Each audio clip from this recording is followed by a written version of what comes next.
مگر ان لوگوں کے لیے کچھ بھی نہیں سخت تھا جو اللہ کی ہدایت سے فیض یاب تھے۔ اس پر کچھ لوگوں کو یہ خیال بھی آیا اور ان کے دل میں یہ وسوسے بھی ڈالے گئے کہ کہیں ایسا نہ ہو کہ جو لوگ بیت المقدس کی طرف منہ کر کے نماز پڑھتے رہے اور وہ اب دنیا میں بھی نہیں رہے، یا جو رہے بھی ان کی نمازیں شاید قبول نہ ہوئی ہوں، کیونکہ اب آخری قبلہ خانہ کعبہ کو مقرر کیا جا رہا ہے۔ تو اس پر اللہ تعالیٰ فرماتے ہیں وَمَا كَانَ اللَّهُ لِيُضِيعَ إِيمَانَكُمْ، اللہ تعالیٰ ایسا نہیں کہ تمہارے ایمان کو ضائع کر دے۔ یہاں ایمان سے مراد نماز ہے، اس سے نماز کی اہمیت کا بھی پتہ چلتا ہے۔ اللہ تعالیٰ نے یہاں صلاۃ کا لفظ استعمال نہیں کیا بلکہ ایمان کا کیا، کیونکہ جو شخص نماز ادا نہیں کرتا اس کا دراصل ایمان کمزور ہوتا ہے، وہ اس کے ایمان کے لیے خطرناک ہوتا ہے۔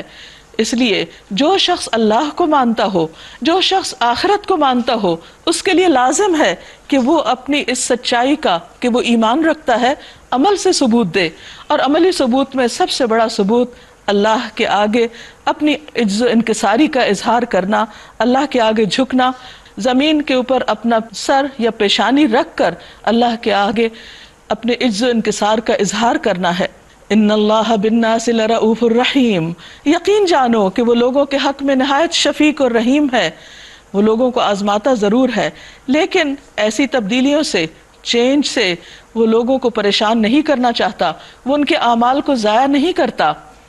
کہا جاتا ہے کہ چینج از ڈیتھ، یعنی چینج کو ایکسیپٹ کرنا اتنا ہی مشکل ہوتا ہے جتنا موت کو ایکسیپٹ کرنا مشکل ہوتا ہے، لیکن تبدیلی انسان کے لیے عام طور پر بہتر اپرچونٹیز اور بہتر مواقع فراہم کرتی ہے۔ اس لیے بندہ مومن کو ہمیشہ اللہ کی اطاعت میں سرگرم رہنا چاہیے اور ان باتوں کو اہمیت نہیں دینی چاہیے کہ کل ایک بات کہی گئی اور آج اس بات کو تبدیل کیوں کیا جا رہا ہے۔ پھر فرمایا قد نرى تقلب وجهك في السماء، یہ آپ کے منہ کا بار بار آسمان کی طرف اٹھنا ہم دیکھ رہے ہیں، ہم اسی قبلے کی طرف آپ کو پھیر دیتے ہیں جسے آپ پسند کرتے ہیں۔ نبی صلی اللہ علیہ وسلم سے خطاب ہے، کیونکہ آپ کو بھی یہ انتظار تھا کہ قبلے کی تبدیلی کا حکم آئے۔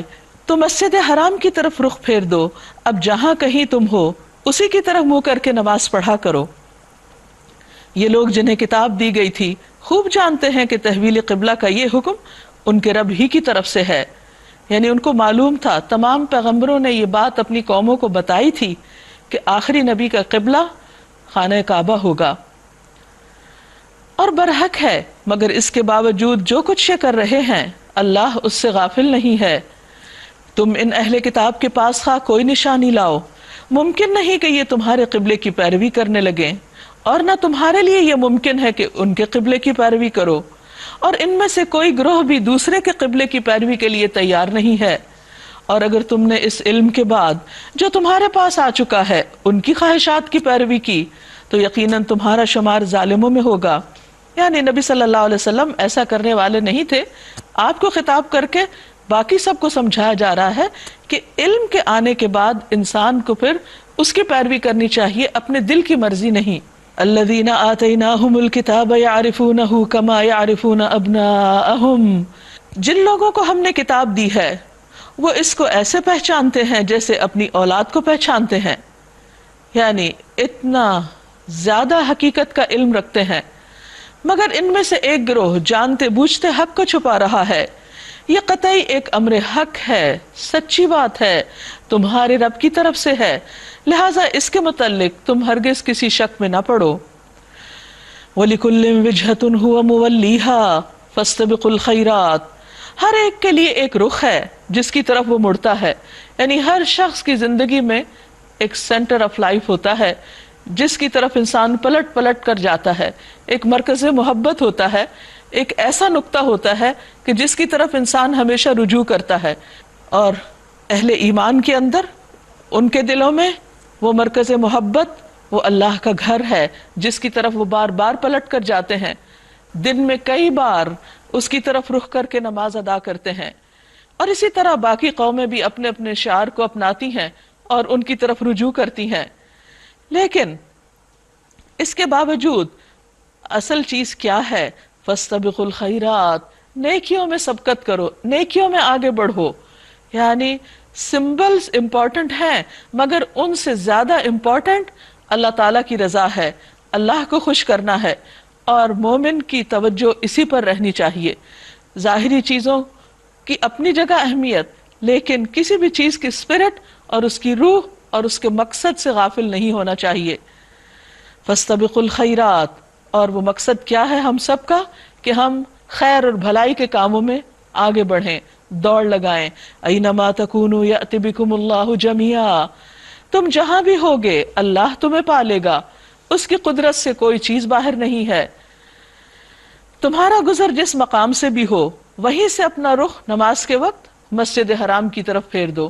اب یہ حکم ہم سب کے لیے ہے کہ ہم دنیا میں کہیں بھی ٹریول کر رہے ہوں، کہیں پر بھی ہوں، کسی ملک، شہر، گاؤں، دیہات میں، زمین کے اوپر، فضا میں، زمین کے نیچے، کہیں بھی، نماز کے وقت ہمارا رخ، چہرہ مسجد الحرام کی طرف ہی ہونا چاہیے، قبلہ اسی کو بنانا چاہیے، یعنی اللہ کے گھر کو، کیونکہ یہ تمہارے رب کا بالکل برحق فیصلہ ہے۔ اور آپ دیکھیے کہ اس طرح سارے مسلمان دنیا بھر میں دن میں 5 مرتبہ ایک طرح سے ان کے اندر یونٹی پیدا ہو جاتی ہے، وہ اکٹھے ہو جاتے ہیں اسے ایک مقصد کے لیے۔ اور اللہ تم لوگوں کے اعمال سے بے خبر نہیں، اور جہاں سے بھی تمہارا گزر ہو، یعنی راستہ چلتے ہوئے بھی اپنا رخ مسجد حرام ہی کی طرف پھیرا کرو، یا نماز میں، اور جہاں بھی تم ہو اسی کی طرف منہ کر کے نماز پڑھو، تاکہ لوگوں کو تمہارے خلاف کوئی حجت نہ ملے، یعنی کوئی یہ نہ کہے کہ یہ کیسے لوگ ہیں، کبھی کسی طرف رخ کرتے ہیں اور کبھی کسی طرف۔ یہاں اس بات کو بھی دیکھیے کہ کسی بھی چیز کا تعلق اگر اس کے نیوکلیس کے ساتھ ہے، جیسے ایک سیل کا یا ایک ایٹم کا، تو اس کی زندگی برقرار رہتی ہے، اور اگر وہ ہل جائے، وہ اپنی جگہ چھوڑ جائے، وہ ٹوٹ جائے، تو ہر چیز بکھر کر رہ جاتی ہے۔ قبلہ ایک ایسی چیز ہے کہ جب سب مسلمانوں کے درمیان اتحاد اور یونٹی پیدا کرنے کا ذریعہ ہے۔ ہاں جو ظالم ہیں ان کی زبان کسی حال میں بند نہ ہوگی۔ فلا تخشوہم واخشونی، تو تم ان سے نہ ڈرو بلکہ مجھ سے ڈرو۔ اور یہ ایک عام حکم ہے زندگی کے سارے معاملات میں، انسان کچھ بھی کر رہا ہو تو وہ کام اس کو لوگوں کے ڈر سے نہیں کرنا چاہیے، اللہ کے ڈر سے کرنا چاہیے، کیونکہ جو شخص اللہ سے ڈرتا ہے اللہ تعالیٰ اس کے لیے کافی ہو جاتا ہے۔ حدیث میں آتا ہے نبی صلی اللہ علیہ وسلم نے فرمایا 3 نیکیاں نجات دینے والی ہیں، یعنی جس شخص کے اندر 3 خوبیاں ہوں گی وہ کامیاب ہو جائے گا۔ خلوت و جلوت میں اللہ کی خشیت، ہر حال میں لوگوں کے سامنے ہو یا تنہائی میں اللہ ہی کا ڈر۔ فقر اور غنا میں میانہ روی، اعتدال کا راستہ، اور غضب اور رضا میں عدل، انصاف، یعنی کسی بھی حال میں۔ پھر اسی طرح آپ صلی اللہ علیہ وسلم نے فرمایا لوگوں کی ہیبت تم میں سے کسی کو حق بات کہنے سے نہ روکے جبکہ وہ خود اسے دیکھ لے یا مشاہدہ کر لے یا سن لے، یعنی جب سچی بات معلوم ہو جائے تو پھر لوگوں سے نہیں ڈرنا چاہیے، حق بات ہی کرنی چاہیے۔ وَلِأُتِمَّ نِعْمَتِي عَلَيْكُمْ، اور تاکہ میں اپنی نعمت تم پر تمام کر دوں، وَلَعَلَّكُمْ تَهْتَدُونَ، اور تاکہ تم ہدایت پا جاؤ۔ اسی طرح جیسے ہم نے تم میں ایک رسول بھیجا جو تمہیں میں سے ہے، یتلو علیکم آیاتنا، تم پر ہماری آیات پڑھتا ہے، ویزکیکم، اور تمہارا تزکیہ کرتا ہے، ویعلمکم الکتاب والحکمہ، اور تم کو کتاب و حکمت کی تعلیم دیتا ہے، ویعلمکم ما لم تکونوا تعلمون، اور تمہیں وہ سکھاتا ہے جو تم جانتے نہ تھے، یعنی جن چیزوں، جن حقائق اور جن سچائیوں کے بارے میں تم ناواقف تھے وہ رسول اللہ صلی اللہ علیہ وسلم نے تمہیں آ کر اچھی طرح بتا دیں۔ اس لیے اللہ تعالیٰ کی اس نعمت پر اللہ کے شکر گزار ہو جاؤ۔ فَاذْكُرُونِي أَذْكُرْكُمْ وَاشْكُرُوا لِي وَلَا تَكْفُرُونَ، بس تم مجھے یاد کرو میں تمہیں یاد رکھوں گا، اور تم میرا شکر ادا کرتے رہو اور میری ناشکری نہ کرو۔ نبی صلی اللہ علیہ وسلم نے فرمایا، اللہ تبارک و تعالیٰ فرماتے ہیں، اے ابن آدم، جب تم اکیلے میں میرا ذکر کرتے ہو تو میں اکیلے میں تمہارا ذکر کرتا ہوں، اور جب تم میرا مجلس میں ذکر کرتے ہو تو میں تمہارا ذکر اس سے بہتر مجلس میں کرتا ہوں جس میں تم میرا ذکر کرتے ہو۔ اس لیے ہمیں ہر حال میں لوگوں کے بیچ میں بھی اور اکیلے بھی اللہ تعالیٰ کو یاد کرتے رہنا چاہیے۔ اسی طرح ایک اور حدیث میں آتا ہے رسول اللہ صلی اللہ علیہ وسلم نے فرمایا، تم لوگ اللہ کی عظمت کا جو ذکر کرتے ہو یعنی سبحان اللہ، لا الہ الا اللہ اور الحمدللہ کے الفاظ کہتے ہو، وہ عرش کے ارد گرد چکر لگاتے رہتے ہیں. یعنی جب ہم یہاں سے ذکر کرتے ہیں تو وہ ذکر اوپر چڑھتا ہے اور عرش کے ارد گرد چکر لگاتے ہیں. ان کی ایسی بھن بھناہٹ ہوتی ہے جیسے شہد کی مکھیوں کی بھن بھناہٹ. وہ اپنے کہنے والے کا یعنی ذکر کرنے والے کا اللہ کے دربار میں ذکر کرتے ہیں. کیا تم نہیں چاہتے کہ اللہ کے دربار میں تمہارا ذکر ہوتا رہے؟ ہم میں سے کون نہ چاہے گا کہ ہمارا ذکر اللہ تعالیٰ کے ہاں ہو. تو جو اللہ کو یاد کرے گا اس کے لیے بہت بڑا انعام ہے کہ اللہ تعالیٰ اس کو یاد رکھیں گے. وَاشْكُرُوا لِي، اور تم میرا شکر ادا کرو. یعنی صرف ذکر نہیں، صرف زبانی بات ہی نہیں، بلکہ دل سے بھی اللہ تعالیٰ کی نعمتوں کا اعتراف کرو اور اس کی ناشکری نہ کرو. حضرت عمر نے عرض کیا، یا رسول اللہ صلی اللہ علیہ وسلم، ہم کون سا مال اپنے پاس رکھیں؟ یعنی کون سا مال زیادہ اچھا ہے کہ وہ ہم لے لیں؟ نبی صلی اللہ علیہ وسلم نے فرمایا، شکر گزار دل، ذکر کرنے والی زبان اور ایسی بیوی جو امور آخرت پر اس کی مدد کرنے والی ہو. یہ سب سے بڑا خزانہ ہے جو کسی انسان کے پاس ہو سکتا ہے. ایک اور روایت میں آتا ہے، جابر بن عبداللہ کہتے ہیں کہ میں نے رسول اللہ صلی اللہ علیہ وسلم کو فرماتے ہوئے سنا، سب سے افضل شکر الحمدللہ ہے. لہذا ہم سب کو اللہ کا ذکر اور شکر کرتے رہنا چاہیے، کیونکہ اسی میں انسان کی خیر و بھلائی ہے. دنیا میں بھی دل میں اطمینان ہوتا ہے اور آخرت میں بھی درجات بلند ہوں گے. اور پھر یہ سب سے بڑھ کر کہ انسان اللہ تعالیٰ کی رحمت اور اس کی توجہ کا مرکز رہتا ہے. یا ایھا الذین آمنوا، اے لوگو جو ایمان لائے ہو، استعینوا بالصبر والصلاۃ، صبر اور نماز کے ساتھ مدد چاہو. انسان کو زندگی میں بہت دفعہ ناخوشگوار حالات پیش آتے ہیں. ایسے میں انسان کو مایوس ہونے کی بجائے اللہ تعالیٰ کی طرف رجوع کرنا چاہیے اور اللہ سے مدد مانگنی چاہیے. ویسے بھی ہم ہر نماز میں ہاتھ باندھ کر کہتے ہیں، ایاک نعبد و ایاک نستعین، صرف تیری ہم عبادت کرتے ہیں اور صرف تجھ سے ہم مدد چاہتے ہیں. لیکن جب مشکل آتی ہے تو ہم اس وقت بعض اوقات ذکر کرنا، اللہ سے مدد مانگنا بھول جاتے ہیں. ایسے میں انسان کو کسی دوسرے کی طرف رجوع کرنے سے پہلے اللہ تعالیٰ کو یاد کرنا چاہیے اور اس سے دعا کرنی چاہیے، کیونکہ انسان کا دشمن شیطان اس کو مایوسی اور پریشانی کے عالم میں اللہ کی یاد بھلوا دیتا ہے. اور پھر کون ہے جو اللہ سے بڑھ کر ہماری مدد کر سکتا ہو؟ استعینوا بالصبر والصلاۃ. لیکن ایک شرط ہے کہ جب اللہ سے مدد مانگو تو صبر کے ساتھ، جلد بازی نہ کرو، کیونکہ اللہ تعالیٰ کے ہاں ہر چیز کا ایک وقت مقرر ہے. اللہ جب چاہے گا، جو وقت تمہارے حق میں بہتر ہوگا، اس وقت تمہاری تکلیف دور کر دے گا. اس لیے جم کے پکارتے رہو، مانگتے رہو اور اس کے ساتھ ساتھ نماز کی پابندی کرو، کیونکہ اگر کوئی شخص اللہ تعالیٰ کی حدود کی حفاظت کرے گا تو اللہ تعالیٰ اس کی حفاظت کرے گا. نبی صلی اللہ علیہ وسلم نے ایک مرتبہ نصیحت کرتے ہوئے فرمایا، احفظ اللہ یحفظک، تم اللہ کی حدوں کی حفاظت کرو، اللہ تعالیٰ کے احکامات کی حفاظت کرو، اللہ تمہاری حفاظت کرے گا. ان اللہ مع الصابرین، بے شک اللہ صبر کرنے والوں کے ساتھ ہے. اور صبر کی سب سے اہم بات یہ ہے کہ انسان کسی بھی قسم کے نیگیٹو ری ایکشن سے بچے اور پورے کمپوزڈ طریقے سے اور بہت ہمبل، کام اور امن کے ساتھ اللہ تعالیٰ کو پکارتا رہے اور واویلا نہ کرے، چیخے چلائے نہیں، اپنے کپڑے نہ پھاڑے، اپنے بال نہ نوچے، اپنا گریبان نہ پھاڑے، اور صبر کے ساتھ ایک مہذب طریقے سے بار بار خاموشی کے ساتھ بھی اور بلند آواز سے بھی اپنے رب کو پکارتا رہے.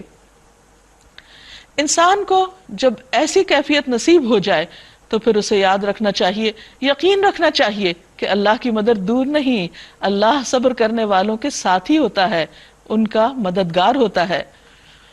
انسان کو پہنچنے والی مشکلات اور مصائب میں سب سے بڑی مشکل اور مصیبت موت ہے. کسی بھی عزیز قریب انسان کی جدائی انسان پر بہت بھاری گزرتی ہے، کیونکہ یہ ایسا صدمہ ہوتا ہے جو ناقابل تلافی ہوتا ہے. مسلمان جب مدینہ میں آئے تو وہاں پر آ کر ان کی مشکلات کم نہ ہوئیں بلکہ اور بھی بڑھ گئیں. مکہ میں تو ستائے جاتے ہی تھے، لیکن مدینہ میں آ کر ان کے اوپر فوجی حملے ہونے لگے. ایسے میں جنگ بدر کے بعد جنگ احد میں خاص طور پر 70 کے قریب صحابہ شہید ہوئے. اب گھر گھر میں موت کا منظر تھا، اس پر لوگوں کی ہمتیں ٹوٹ رہی تھی. تو اللہ سبحانہ تعالیٰ نے اتنی خوبصورت آیت اتاری، وَلَا تَقُولُوا لِمَن يُقْتَلُ فِي سَبِيلِ اللَّهِ أَمْوَاتٌ، اور جو لوگ اللہ کی راہ میں مارے جائیں انہیں مردہ نہ کہو، ایسے لوگ تو حقیقت میں زندہ ہیں، بس وہ تمہارے پاس نہیں ورنہ یہاں سے زیادہ بہتر حالت میں ہیں، مگر تمہیں ان کی زندگی کا شعور نہیں ہوتا، یعنی وہ زندگی جو شہادت کے بعد نصیب ہوتی ہے دنیا کی زندگی جیسی نہیں ہوتی، وہ ایک اور زندگی ہے جس کے بارے میں ہمیں کچھ معلوم نہیں کہ اس کی حقیقت کیا ہے، کیونکہ انسان نے نہ وہ دیکھی اور نہ اس کا ایکسپیرینس کیا۔ اور ہم ضرور تمہیں خوف و خطر، فاقہ کشی، جان و مال کے نقصانات اور آمدنی کے گھاٹے میں مبتلا کر کے تمہاری آزمائش کریں گے۔ یہ اللہ تعالیٰ کا وعدہ ہے اور ایسا ضرور ہونا ہے کہ ہر انسان کی آزمائش کسی نہ کسی طرح سے ہوگی، ان پانچوں چیزوں میں یا ان میں سے کسی ایک چیز میں، یا جیسے اللہ جس کے لیے جو چاہے۔ لیکن چونکہ دنیا میں انسان آیا امتحان کے لیے ہے، اس لیے آزمائشیں تو آئیں گی، انسان اس کے لیے ذہنی طور پر تیار رہے۔ وَلَنَبْلُوَنَّكُمْ بِشَيْءٍ مِّنَ الْخَوْفِ، اور البتہ ضرور بات ضرور آزمائیں گے ہم تم کو خوف کے ساتھ۔ خوف کسی بھی چیز کا ہو سکتا ہے، خواہ وہ کاکروچ کا ہو، چھپکلی کا ہو، اندھیرے کا ہو یا کسی اور چیز کا، لیکن انسان کا بارہا واسطہ خوف کے ساتھ رہتا ہے۔ والجوع، بھوک، ونقص من الاموال، مال کی کمی، کبھی جاب چلی جاتی، کبھی بزنس ڈاؤن ہو جاتا ہے، والانفس، جانوں کی کمی، کوئی دنیا سے چلا جاتا ہے عزیز قریب رشتہ دار، والثمرات، اور پھل جس میں انسان کی اولاد بھی ہو سکتی ہے، وبشر الصابرین، اور خوشخبری دے دو صبر کرنے والوں کو۔ کون ہے یہ صابرین؟ جن کے ساتھ اللہ کی مدد ہوتی ہے۔ الذین اذا اصابتہم مصیبت، جب ان پر کوئی مصیبت آتی ہے، کوئی تکلیف آتی ہے، دکھ آتا ہے، قالوا، وہ پکار اٹھتے ہیں، انا للہ و انا الیہ راجعون، بے شک ہم اللہ کے لیے ہیں اور اسی کی طرف لوٹ کر جانے والے ہیں۔ یعنی اگر کوئی چیز چلی گئی، مال چلا گیا، اولاد چلی گئی، یا کوئی اور جدا ہو گیا، یا پھر مال چلا گیا، یا کسی طرح کا خوف اور بھوک ہے، تو کوئی بات نہیں، ہم کون سا ہمیشہ دنیا میں رہیں گے، ہمیں بھی تو جانا ہے، کوئی پہلے چلا گیا، کوئی بعد میں جانے والا ہے، اس دنیا میں رہنے کے لیے اور ہمیشہ رہنے کے لیے تو کوئی بھی نہیں آیا، اس لیے وہ صبر کرتے ہیں اور فوراً انا للہ پڑھتے ہیں۔ ایسے لوگوں کے لیے کیا خوشخبری ہے، اولئک علیہم صلوات من ربہم، ان پر ان کے رب کی طرف سے بڑی عنایات ہوں گی، ورحمہ، اور رحمت ہوگی، واولئک ھم المہتدون، اور یہی لوگ ہدایت یافتہ ہیں، سیدھے راستے پر ہیں۔ ان الصفا والمروۃ من شعائر اللہ، یقیناً صفا اور مروہ اللہ کی نشانیوں میں سے ہیں۔ صفا اور مروہ وہ مقام ہے جہاں حضرت ہاجرہ نے اپنے بچے کے لیے پانی کی تلاش میں دوڑ لگائی تھی، کبھی ایک پہاڑی پر، کبھی دوسری پہاڑی پر۔ وہ انتہائی مشکل وقت میں تنہا خاتون اس ویران جگہ پر صرف ایک دودھ پیتے بچے کے ساتھ موجود تھیں اور پانی کی تلاش میں دوڑ رہی تھیں، لیکن کس قدر وہ صابر خاتون تھیں۔ جب انہوں نے اللہ کی خاطر صبر کیا تو اللہ تعالیٰ نے اس جگہ کو اپنی نشانی قرار دے دیا۔ فمن حج البیت او اعتمر فلا جناح علیہ ان یطوف بہما، لہٰذا جو شخص بیت اللہ کا حج یا عمرہ کرے اس کے لیے گناہ کی کوئی بات نہیں کہ وہ ان دونوں پہاڑیوں کے درمیان سعی کرے، اور جو برضا و رغبت کوئی بھلائی کا کام کرے گا اللہ کو اس کا علم ہے اور وہ اس کی قدر کرنے والا ہے۔ پھر فرمایا ان الذین یکتمون ما انزلنا من البینات والہدی، جو لوگ ہماری نازل کی ہوئی روشن تعلیمات اور ہدایات کو چھپاتے ہیں، حالانکہ ہم انہیں سب انسانوں کی رہنمائی کے لیے اپنی کتاب میں بیان کر چکے ہیں، یقین جانو کہ اللہ بھی ان پر لعنت کرتا ہے، تمام لعنت کرنے والے بھی ان پہ لعنت بھیجتے ہیں۔ یعنی ایسے لوگ اللہ کی رحمت سے محروم ہیں جنہوں نے حق کو چھپایا ہوا ہے، جو لوگوں کو سیدھی راہ نہیں بتاتے، حالانکہ وہ خود جانتے ہیں کہ صحیح اور غلط کیا ہے۔ البتہ جو اس سے باز آ جائیں اور اپنی اصلاح کر لیں اور جو کچھ چھپاتے تھے اسے بیان کرنے لگیں، ان کو میں معاف کر دوں گا، اور میں بڑا درگزر کرنے والا اور رحم کرنے والا ہوں۔ جن لوگوں نے کفر کا رویہ اختیار کیا اور کفر ہی کی حالت میں جان دی، ان پر اللہ اور فرشتوں اور تمام انسانوں کی لعنت ہے۔ اسی حالت میں وہ ہمیشہ رہیں گے، نہ ان کی سزا میں تخفیف ہوگی اور نہ پھر کوئی دوسری مہلت ان کو دی جائے گی۔ وَإِلَٰهُكُمْ إِلَٰهٌ وَاحِدٌ، تمہارا الہ برحق بس ایک ہی ہے، لا الہ الا ہو، اس کے سوا کوئی الہ نہیں، الرحمن بہت مہربان، الرحیم بار بار رحم فرمانے والا ہے۔ اس رب کو پہچاننے کے لیے، اپنے الہ کو جاننے کے لیے کیا کرو؟ اس کی بنائی ہوئی چیزوں پر غور و فکر کرو، اس کی نشانیوں کو دیکھو۔ اور وہ کیا ہیں؟ جو لوگ عقل سے کام لیتے ہیں ان کے لیے آسمانوں اور زمین کی ساخت میں، رات اور دن کے ایک دوسرے کے پیچھے آنے میں، ان کشتیوں میں جو انسان کے نفع کی چیزیں لیے ہوئے دریاؤں اور سمندروں میں چلتی پھرتی ہیں، بارش کے اس پانی میں جسے اللہ اوپر سے برساتا ہے، پھر اس کے ذریعے سے زندگی بخشتا ہے، اور اپنے اسی انتظام کی بدولت زمین میں ہر قسم کی جاندار مخلوق کو پھیلاتا ہے، یعنی زندگی وجود میں آتی ہے اس پانی کے ذریعے، ہواؤں کی گردش میں اور ان بادلوں میں جو آسمان اور زمین کے درمیان مسخر کر دیے گئے ہیں، بے شمار نشانیاں ہیں۔ لیکن ان ساری نشانیوں کو دیکھ کر جان کر بھی بعض لوگوں کا حال کیا ہے؟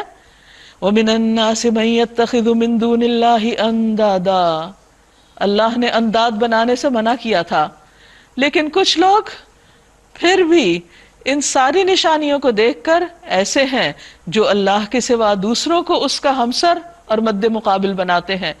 جنہوں نے کچھ بھی نہیں بنایا، جو کچھ بھی نہیں کر رہے، انہیں خدا کا مقام دے دیتے ہیں، انہیں الہ بنا دیتے ہیں، حالانکہ اس بات کو تو عقل بھی نہیں مانتی۔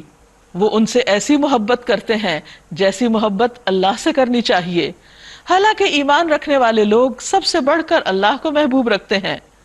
کاش جو کچھ عذاب کو سامنے دیکھ کر انہیں سوجنے والا ہے وہ آج ہی سوج جائے کہ ساری طاقتیں اور سارے اختیارات اللہ ہی کے قبضے میں ہیں، اور یہ کہ اللہ سزا دینے میں بہت سخت ہے۔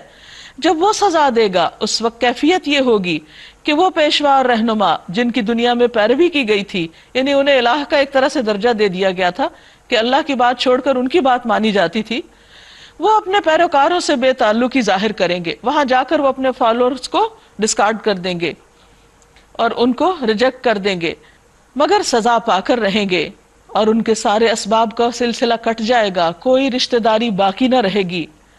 اور وہ لوگ جو دنیا میں ان کی پیروی کرتے تھے وہ کہیں گے کاش ہمیں ایک بار پھر موقع مل جائے، تو جس طرح آج یہ ہم سے بیزاری ظاہر کر رہے ہیں ہم ان سے بیزار ہو کر دکھا دیتے۔ یوں اللہ ان لوگوں کے وہ اعمال جو یہ دنیا میں کر رہے ہیں ان کے سامنے اس طرح لائے گا کہ یہ حسرتوں اور پشیمانیوں کے ساتھ ہاتھ ملتے رہیں گے، مگر آگ سے نکلنے کی کوئی راہ نہ پائیں گے۔ اب یہاں سے اللہ سبحانہ وتعالیٰ اگلی آیات سے تمام انسانوں کو اور خاص طور پر اہل ایمان کو کچھ ہدایات دیتے ہیں۔ سب سے پہلا سبق کیا ہے کہ اپنے رب کو پہچانو، اس پر ایمان لاؤ، آخرت کو مانو، اور ایمان کے تقاضے پورے کرنے کے بعد پھر اللہ تعالیٰ نے جو احکامات دیے ہیں ان کو مانو، اس کی تعلیمات پر عمل کرو۔ اب دیکھیں گے ہم کہ کیا کیا احکامات ملتے ہیں۔ یا ایھا الناس کلوا مما فی الارض حلالا طیبا، کھانا پینا انسان کی ضرورت ہوتا ہے، کوئی بھی شخص کھائے پیے بغیر زندہ نہیں رہتا، اس لیے پہلا حکم کھانے پینے کے بارے میں کہ اپنی غذا ٹھیک کر لو، حلال اور طیب کھاؤ۔ لوگوں زمین میں جو حلال اور پاک چیزیں ہیں انہیں کھاؤ۔ ہمارے دین میں صحیح غذا کھانا بھی عبادت ہے، اور غلط غذا کھا کر اپنے آپ کو نقصان دینا یہ قابل مواخذہ ہے، کیونکہ اللہ تعالیٰ نے انسان کو ایک اچھا صحت مند جسم دیا ہے، لیکن جب انسان کی غذا درست نہیں ہوتی تو جسم عام طور پر بیمار رہتا ہے۔ اس لیے صحیح طور پر اللہ کی عبادت کے لیے ضروری ہے کہ انسان حلال کھائے، پاکیزہ کھائے، اور شیطان کے بتائے ہوئے راستوں پر نہ چلو، وہ تمہارا کھلا دشمن ہے، تمہیں بدی اور فحش کا حکم دیتا ہے، اور یہ سکھاتا ہے کہ تم اللہ کے نام پر وہ باتیں کہو جن کا تمہیں علم نہیں ہے کہ وہ اللہ نے دی ہوئی ہیں۔ ان سے جب کہا جاتا ہے کہ اللہ نے جو احکام نازل کیے ہیں ان کی پیروی کرو، یعنی اللہ تعالیٰ کے حکم کی پیروی کرو، تو جواب دیتے ہیں کہ ہم تو اسی طریقے کی پیروی کریں گے جس پر ہم نے اپنے باپ دادا کو پایا ہے۔ یعنی بہت سے لوگوں کے سامنے جب دین کی بات کی جاتی ہے تو کہتے ہیں ہمارے ہاں ایسا نہیں ہوتا، ہمارے آباء و اجداد ایسا نہیں کرتے، حالانکہ آباء و اجداد کا طریقہ کوئی دلیل نہیں ہے۔ ہم سب کے لیے ہدایت کا معیار کیا ہے؟ کتاب و سنت، جو اللہ تعالیٰ نے اتارا اور جو نبی صلی اللہ علیہ وسلم نے ہمیں کر کے دکھایا، ہم سے اس کے بارے میں پوچھا جائے گا۔ باپ دادا کیا کرتے تھے اس کے بارے میں ہم سے سوال نہیں کیا جائے گا. پیچھے بھی ہم نے پڑھا کہ تلک امت قد خلت لہا ما کسبت ولکم ما کسبتم، وہ ایک امت تھی گزر چکی، ان کے لیے وہ جو انہوں نے کام کیے اور تمہارے لیے وہ جو تم کر رہے ہو. تو ہر شخص اپنے اعمال کا ذمہ دار ہے، باپ دادا کے اعمال حجت نہیں. پھر اللہ تعالیٰ فرماتے ہیں اچھا اگر ان کے باپ دادا نے عقل سے کچھ بھی کام نہ لیا ہو اور راہ راست نہ پائی ہو تو کیا پھر بھی یہ انہی کی پیروی کیے چلے جائیں گے؟ یہ لوگ جنہوں نے خدا کے بتائے ہوئے طریقے پر چلنے سے انکار کر دیا ہے، ان کی حالت بالکل ایسی ہے جیسے چرواہا جانوروں کو پکارتا ہے. وہ ہانک پکار کی صدا کے سوا کچھ نہیں سنتے، یعنی انہیں سمجھ کچھ نہیں آتا، بس ایک آواز آ رہی ہوتی ہے. اسی طرح کچھ لوگ اللہ کی بات کو بس ایک آواز کے طور پر سنتے ہیں، بات ان کے اندر نہیں جاتی. صم بکم عمی فہم لا یعقلون، یہ بہرے ہیں، گنگے ہیں، اندھے ہیں، اس لیے کوئی بات ان کی سمجھ میں نہیں آتی. یا ایھا الذین آمنوا، اے لوگو جو ایمان لائے ہو، اگر تم حقیقت میں اللہ ہی کی بندگی کرنے والے ہو تو جو پاک چیزیں ہم نے تمہیں بخشی ہیں انہیں بے تکلف کھاؤ اور اللہ کا شکر ادا کرو. یعنی اللہ تعالیٰ انسان کی بنیادی ضروریات کو پورا کرنے سے منع نہیں کرتا، کھانے پینے سے نہیں روکتا، لیکن پھر طیبات کی بات ہوئی، پاکیزہ چیزوں کی، حلال رزق کی. حضرت جابر فرماتے ہیں کہ رسول اللہ صلی اللہ علیہ وسلم نے فرمایا رزق حاصل ہونے میں تاخیر کی وجہ سے مایوس نہ ہو، کیونکہ مرتے دم تک بندے کے نصیب کا جو رزق ہے اس تک پہنچ کر رہے گا. اس لیے میانہ روی کے ساتھ رزق کی تلاش میں رہو، حلال روزی حاصل کرو اور حرام چھوڑ دو. یہ ہمارے دین کا پہلا مطالبہ ہے ہم سے. اور جب کھا پی لو واشکروا للہ، تو اللہ کا شکر ادا کرو جس نے تمہیں یہ نعمت دی ہے. اور یہ سب کیا ہے؟ اس کی عبادت کا حصہ. ان کنتم ایاہ تعبدون، اگر تم اسی کی عبادت کرتے ہو جو ہم ہر روز کہتے ہیں دن میں کئی بار، ایاک نعبد و ایاک نستعین، اگر واقعی اس کی عبادت کرتے ہو تو پھر کھاؤ پیو اور شکر ادا کرو، یہ سراسر عبادت ہے. انما حرم علیکم المیتہ، کیا نہیں کھانا؟ اب وہ بتا دیا گیا. بے شک اس نے تم پر حرام کیا مردار اور خون اور خنزیر کا گوشت، اور جس پر اللہ کے سوا کسی اور کا نام پکارا جائے وہ بھی مردار اور خون خنزیر کی طرح حرام ہو جاتا ہے، غیر اللہ کے نام کی نظر و نیاز. ہاں جو شخص مجبوری کی حالت میں ہو وہ ان میں سے کوئی چیز کھا لے بغیر اس کے کہ وہ قانون شکنی کا ارادہ رکھتا ہو یا حد سے تجاوز کرے تو اس پر کچھ گناہ نہیں، اللہ بخشنے والا اور رحم کرنے والا ہے. حق یہ ہے کہ جو لوگ ان احکام کو چھپاتے ہیں جو اللہ نے اپنی کتاب میں نازل کیے ہیں اور تھوڑے سے دنیاوی فائدوں پر انہیں بھیٹ چڑھاتے ہیں، وہ دراصل اپنے پیٹ آگ سے بھر رہے ہیں. قیامت کے روز اللہ ان سے ہرگز بات نہ کرے گا، نہ انہیں پاکیزہ ٹھہرائے گا، اور ان کے لیے دردناک سزا ہے. یہ وہ لوگ ہیں جنہوں نے ہدایت کے بدلے گمراہی خریدی اور مغفرت کے بدلے عذاب مول لیا. کیسا عجیب ہے ان کا حوصلہ کہ جہنم کا عذاب برداشت کرنے کے لیے تیار ہیں. یہ سب کچھ اس وجہ سے ہوا کہ اللہ نے تو ٹھیک ٹھیک حق کے مطابق کتاب نازل کی تھی، مگر جن لوگوں نے کتاب میں اختلافات نکالے وہ اپنے جھگڑوں میں حق سے بہت دور نکل گئے ہیں. نیکی یہ نہیں کہ تم نے اپنے چہرے مشرق کی طرف کر لیے یا مغرب کی طرف کر لیے، بلکہ نیکی یہ ہے کہ آدمی اللہ کو اور یوم آخر اور ملائکہ کو اور اللہ کی نازل کی ہوئی کتاب اور اس کے پیغمبر کو دل سے مانے. لیس البر ان تولوا وجوہکم قبل المشرق والمغرب ولکن البر من آمن باللہ والیوم الآخر والملائکۃ والکتاب والنبیین وآتى المال على حبه ذوی القربى والیتامى والمساکین وابن السبیل. نیکی کیا ہے کہ اللہ کی محبت میں اپنا دل پسند مال رشتہ داروں اور یتیموں، مسکینوں اور مسافروں پر، مدد کے لیے ہاتھ پھیلانے والوں پر اور غلاموں کی رہائی پر خرچ کرے. یعنی انسان اللہ کے راستے میں مال خرچ کرنے والا ہو، کسی پر احسان نہیں جتائے بلکہ اللہ کی محبت میں یہ کام کرے، نماز قائم کرے اور زکوٰۃ دے. اور نیک لوگ وہ ہیں جب عہد کریں تو اسے وفا کریں، تنگی اور مصیبت کے وقت میں اور جنگ میں صبر کریں. یہی سچے لوگ ہیں اور یہی متقی ہیں. اے لوگو جو ایمان لائے ہو، تمہارے لیے قتل کے مقدموں میں قصاص کا حکم لکھ دیا گیا ہے. قصاص کہتے ہیں خون کے بدلے کو. یعنی اس آدمی کے ساتھ جس نے قتل کیا وہی کیا جائے جو اس نے دوسرے کے ساتھ کیا ہے. آزاد آدمی نے قتل کیا ہو تو اس آزاد ہی سے بدلہ لیا جائے. غلام قاتل ہو تو وہ غلام ہی قتل کیا جائے. عورت اس جرم کی مرتکب ہو تو اس عورت ہی سے قصاص لیا جائے.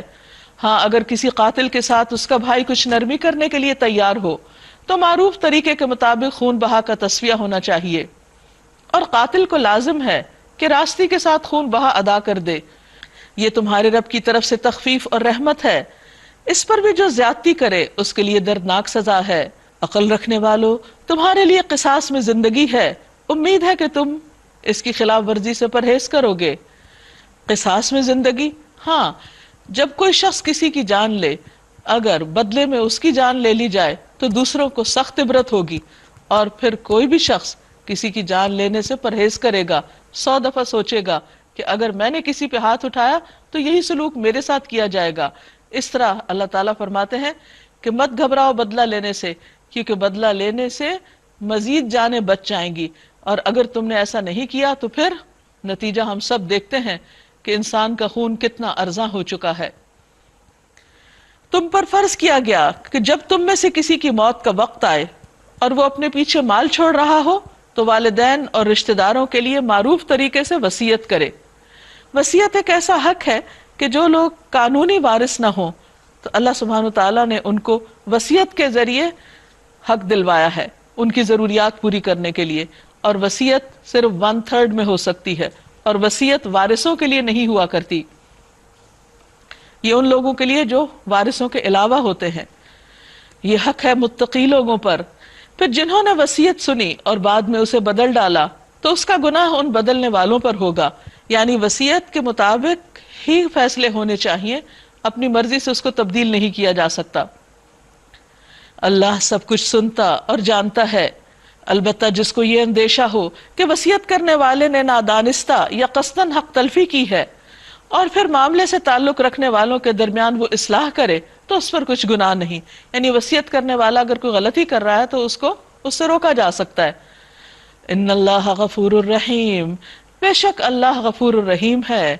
یا ایہا الذین آمنوا کتب علیکم الصیام کما کتب علی الذین من قبلکم لعلکم تتقون.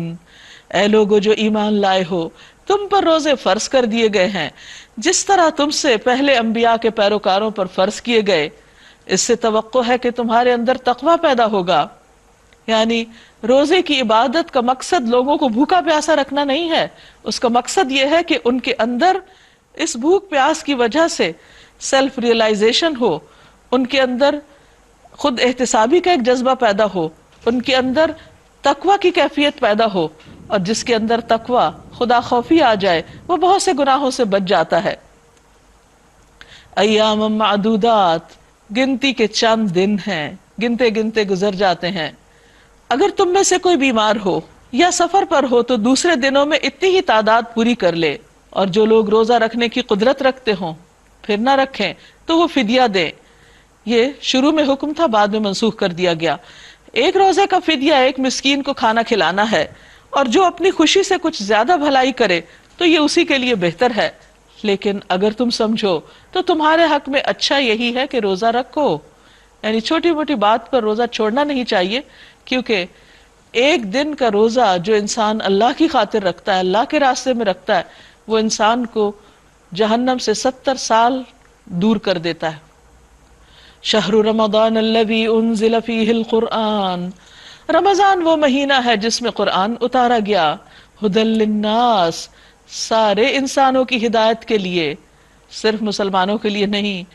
وبینات من الہدی والفرقان، اور اس میں روشن نشانیاں ہیں ہدایت کی، اور حق و باطل کا فرق کرنے والی ہے یہ کتاب.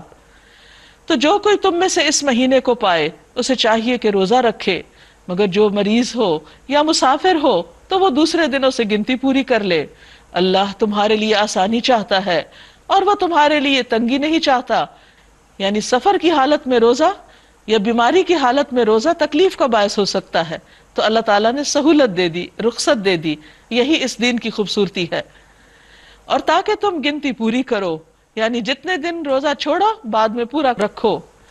اور تاکہ تم اللہ کی بڑائی بیان کرو اس پر جو اس نے ہدایت تم کو عطا کی، اور تاکہ تم شکر گزار بن جاؤ، کیونکہ انسان کو جب ہدایت ملتی ہے اور انسان کو اللہ تعالیٰ کی طرف سے رخصتیں ملتی ہیں تو انسان کے اندر ایک خاص قسم کی کیفیت پیدا ہوتی ہے جس میں اللہ کی بڑائی کا احساس بھی ہوتا ہے اور دوسری طرف شکر گزاری بھی ہوتی ہے، کیونکہ انسان جہاں اللہ تعالیٰ کے احکامات پر عمل کرنے کو انجوائے کرتا ہے وہاں اس کی رخصت پر بھی خوش ہوتا ہے۔ وَإِذَا سَأَلَكَ عِبَادِي عَنِّي فَإِنِّي قَرِيبٌ، اور میرے بندے اگر تم سے میرے بارے میں پوچھیں تو ان کو بتا دو کہ بے شک میں قریب ہوں، اللہ اپنے بندے کے بہت قریب ہے۔